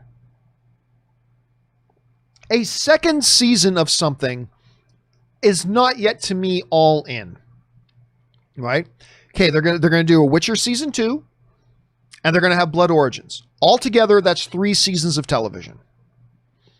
So I wouldn't call it yet all in. Now, if they do The Witcher season 2, and they do Blood Origin, and then they spin off 2 more Blood Origin type things, and then they do a Yennefer spin-off series, and then a Witcher 3 and 4, and that all starts to happen, then we can say that Netflix is going all in on The Witcher. You know, Rob said a little bit earlier, and I agree with him that, you know, you want to be a little cautious and take your time developing, you know, a cinematic universe, if you will. But I believe this is them being cautious. I think having the first season out, came out ages ago. We know they're going to do season 2. And they've announced one limited series, a 6-episode limited series, to come out sometime after that. I don't think that's rushing it. I think they are taking their time. I don't think they're getting ahead of themselves. But I wouldn't necessarily call it going all in on it just yet. But I'm excited because, I mean, listen, I'm a little bit less excited because it's not Henry Cavill, right? We're not going to get Geralt of Rivia in it. So I'm a little bit less excited. But when you consider what a great job they did on season 1 of Witcher, why not be at least a little bit excited for this thing? So I'm looking forward to it. All right. Stephen Johnson writes, "Hey, John, how much would I have to tip to skip Phoenix Rising's question?" So apparently you and Phoenix Rising know each other, because then Phoenix Rising writes, "Well, good morning. Also, John, my question is, wait, why skip my question? It's about the next Superman movie." So clearly you and I are eavesdropping on a private conversation going on between Stephen and Phoenix. Stephen writes, "Oh, it's a Superman question. I love Superman. Did we just become best friends?" A little bit of Step Brothers there. Best friends? Yep. Thank you for letting us in on that conversation, guys. Appreciate that. But where is this next Superman question? I'm curious. Sam Phillip writes, "Hey, John, I was wondering, which hot toys do you have? I was thinking about buying one myself. Just be very careful buying hot toys because it can become addictive." Right? It's like me with Pops. I never had any. Then my brother-in-law, Ray, bought me a couple, and then all of a sudden I had 200 or 300 of them. Or hot toys. Now Pops are like 10, 11, 12 bucks. Hot toys are like $200 to $300 or more. And I never had any hot toys. And then I bought one. And then all of a sudden I had 4. And I had to stop because it can become a little bit addicting. So the ones I've got. Okay, so I got Jor-El from Man of Steel. So I've got that. I've got the Alien Queen from Aliens. I've got Boba Fett. And I've got a Henry Cavill Man of Steel. So those are the 4 that I've got. I've had a few others that I've given away, but those are the 4 that I have. And the reason I do not have 4 is because I cannot allow myself to own 40, because if I buy another one, all of a sudden I'll buy 3 more. And then, you know, ultimately the wife is, John, why is $3,000 missing from our bank account? Oh, I don't know, honey. That's strange. Have no idea. What are those toys? Nothing to see here. Don't worry about it, honey. Yeah, I got to be very careful because you get into those things, man. You can go down a rabbit hole really, really fast. All right. Evil John Campea writes, "Hello, regular John. On my Earth, Oscars have just announced that 2020 Oscars will be held in 1804. Do you think time traveling Oscars is a cop-out? Thank you, John." I mean, think about it. Yeah, we'll do the Oscars, but we'll go to a year. We'll hold them in a year when there wasn't any COVID yet. I hate time travel in my movies, but time travel to get us the Oscars might be some creative thinking. That might be some creative thinking right there, Evil John. All right, Jordan Harper writes, Hey, John, I have been a longtime fan. Thank you so much, man. Do you believe that movie studio heads listen to social media too much when making decisions? In sports, we hear this comment a lot. If you listen to the fans, you'll be sitting up there with them. No, I think for the most, here's what I think a lot. I think sometimes what the studio heads and what the fans want align, and then the studios spin it as, see, we listen to the fans. Shut up. That's what you're going to do all the time. Now, look, there are some rare exceptions when I think when that has been the case. Like, for instance, the Sonic situation, right? I think that wasn't just PR spin of saying, yeah, look, we listen to the fans. 99% of the time, when what the fans are asking for and what the studio does align, it's because that's what the studio is going to do anyway. But sometimes, like the Sonic situation, I think it does align. But I think it's rare. So do I think it happens too much? No, I don't think it happens too much. Because like I said, I think it's very rare. And there are some bigger situations over the past, 10 years or so that you could maybe point to, but a number of those I think, well, that's what the studio is going to do anyway. So yeah, I look, Kevin Feige is a great example of that. Kevin Feige has his finger on the pulse of the fandom, but then understanding the pulse of the fandom, he makes his own decisions about what he thinks is best for the MCU. And sort of, he finds that balance. So it does happen, but I think it happens a lot more rarely than you think.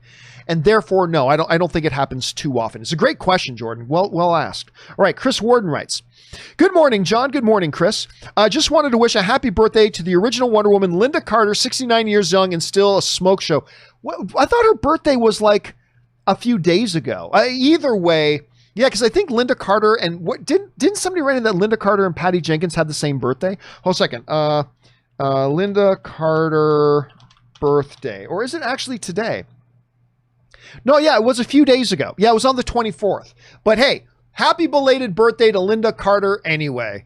She kind of set the standard for comic book material on television, being Wonder Woman. Okay, then again, there's a couple of duplicates have come in today. So there's another duplicate. Jay Meister 25 writes, not surprised about the Oscars not being performed in 2021. How many films were released this year? 10? Well, I mean, more films than that, but films that were actually notable, yeah, it's small. Remember, there are movies coming out every week. We just don't know about all of them, or we don't talk about all of them.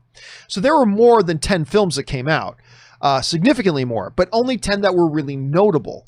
And by the time we do get Tenet, whenever that is, we'll have had 6 or 7 months of no movies coming out. So now again, it's not definitive. There have been no announcements that they're not going to have Oscars for 2021. It's just saying that even though just a month ago, that wasn't even a consideration, today, according to my source, today it's being seriously discussed. And it's just a matter of when, unless things drastically change. So let's see how that all kind of works out. But make no mistake, it's not an official thing at this point. Let's be very clear about that. It's not an official thing. All right, again, and another duplicate. All right, Derek Rita writes, hey, John, one of two. We have a local theater allowing people to rent out a showing of a movie of your choice. I rented it out for my son, who is a huge Jurassic Park fan. We watched Jurassic Park 1. Yeah, that's the cool thing. See, there are a couple of services, even in North America, that they have a huge selection of movie theaters they work with and a huge library of movies that they've made deals with studios that they can exhibit. So what happens is, with one of these companies, you say, I want to hold an event on July 30th. I want it at this movie theater, and I want to show this movie. And you go through their catalog to show which movie theaters they work with, and it's a ton, and which movies they have access to, and there's a lot. May not be everything, but they have a lot. And so, yeah, I'd like to book that theater on that day to show this movie. And then they'll say, great, now you sell tickets for it. And as long as you sell this many tickets, 25, 30, whatever, then the booking gets locked in and you don't even have to pay anything extra for it. It's a really cool system. You guys should go look that up if you're curious in doing something like what Derek just did. All right, next up, Canada Rocks writes, FYI, Olivia de Havilland did not win Best Supporting Oscar for Gone with the Wind. Hattie McDaniel did to become the first African-American to win any Oscar. Olivia won Best Actress for To Each His Own and The Heiress. Hold on a second. Let me bring that up again. You are absolutely right about Heiress. She won Best Lead Actor for Heiress. She absolutely won Best Lead Actress for Eris. Let me just bring this up again. I know Hattie won for Gone with the Wind. Oh no, I was mistaken. You're absolutely right. You're absolutely right. She was nominated for Best Supporting Actress along with Hattie. Absolutely. For whatever reason, I had in my head that they both won the award because Oscars have done different things in different years. I had in my head that they both won the award, but no, you're absolutely right. I knew about the Heiress that she won for Best Lead Actress. Her other win was To Each His Own in 1946. Absolutely right. Well pointed out, Canada Rocks. Well done. This is one of the good things about having a community of people here is that if I drop the ball on one little fact, there are other people there to pick it up. I appreciate that, man. All right. Derek's got duplicated again. Here's 10. Oh, he's 10. Your son's birthday was 10, so you never got to see, I never thought you'd get to see Jurassic Park in theaters. What a cool experience. Again, being able to go in and watch these movies on the big screen, the way, as somebody wrote in earlier, the way God and nature intended is the best way. And Jurassic Park is one of those movies that you got to see on the big screen. It's great on your TV, but it ain't nothing like watching it on the big screen. So I'm glad you were able to do that. All right, next up, Demetrius Dinda writes, I honestly think that the John Campea Show would be a great addition to G4. And I also think that with Attack of the Show possibly returning, I hope Chris Gore would return to bring you DVD Tuesday segment. It would probably be VOD Tuesday now, not DVD Tuesday. Much love, Campea. Let's get filthy with it. Yeah, I don't think I'd want to put my show on G4. Not that I don't love G4, I totally do, but I don't think they could afford to pay me enough to shut down my YouTube channel to go in G4 when, for all I know, G4 is going to last a year and I'm going to scrap my YouTube channel to go and do that for a year. And listen, some people don't believe me when I tell them, but oh, believe it. I've had offers to do things with the John Campea Show at certain outlets. And I mean, I never mention the outlets because I don't want to throw anybody under the bus, but part of it has been like, okay, that's cool, but I don't know if this thing you're doing is going to last. And I'd be taking an insane risk to shut down something I've been building for a few years and that I do quite well with. And I have paid employees and I'm able to pay their salaries and all that kind of stuff. It would be kind of foolish of me to pull that, to uproot all that, to go and do something like this. And not that G4 has asked me, they don't even know who I am. I'm an effing nobody, but I've been approached by certain places about doing stuff like that. And, you know, I've talked to Ann about it, and Ann and I, we always consider it and think it through, but it's like either number one, it was a situation where I would lose all creative control. It's like, well, I'm not going to do that. Or number two, it was a situation where I did get to keep most creative control, not all of it, but most of it. But it would also mean shutting down my YouTube channel for something that I didn't know if it was going to last 6 months. And so it's always kind of one of those weird, so there, I'm pulling back the curtain letting you guys see a little bit of behind the scenes stuff, but there's that. Cause I've been burnt by that before, right? I've been burnt by that before. One example of me being burnt by that was with Comic-Con HQ that was run by Lionsgate. And I really liked the people at I enjoyed the people I worked with there very, very much. I bought into their vision and I kind of stopped what I was doing to go and start up this thing with Comic-Con HQ, being the new streaming network that was run by Lionsgate. They asked me to come over and start this thing, and I did, but Comic-Con HQ didn't last. You know, they had canceled they had launched with like 8 shows. Mine was one of them. And by the time we pulled the plug on mine was the last one. They had canceled all the other 7 shows. Ours was the last one still running and going. And then we just ran out of steam on that one too. And it's like, okay, so that was a big risk that didn't pay off. So I've kind of been bitten in the ass by that before. And so now, you know, once bitten, twice shy. So I'm now, these days, I'm really, really, don't get me wrong. If like Warner Brothers came to me and said, hey, we want a weekly John Campea show on HBO Max, and we'll give you a guaranteed 3 years and blah, blah, blah. Well, of course, I'd probably take that. Let's not be silly. Let's not be silly. I'm not going to be one of these, no, I'm an artist. The art no. Like if Warner Brothers came to me and said 3-year contract, a weekly John Campea show, whatever on on HBO Max. Do you want to take it? Hell yes, I'd take it. I'd probably take that in a heartbeat, but most of the other situations, and I think a G4 would be a different kind of thing. Anyway, guys, listen, there are still a few questions to go. However, we have gone over time. So listen, for everybody from Brian, Jesse, Anonymous, Pineapple on Pizza, do not worry. We're going to start tomorrow's show with your questions. We're going to kick off tomorrow's show with your questions. Your questions will be the first one to get asked tomorrow. So make sure you guys come back and join us for that. But in the meantime, guys, thank you, everybody, for being here and making this show a part of your day. Special thanks to Robert Meyer Burnett for being here. He'll, of course, be back again tomorrow. And a special thank you to all of you guys who sent in the live questions. Number one, because you gave us great fun things to talk about. But number two, it's because you supported this channel while you did it. And all of us here, thank you for that.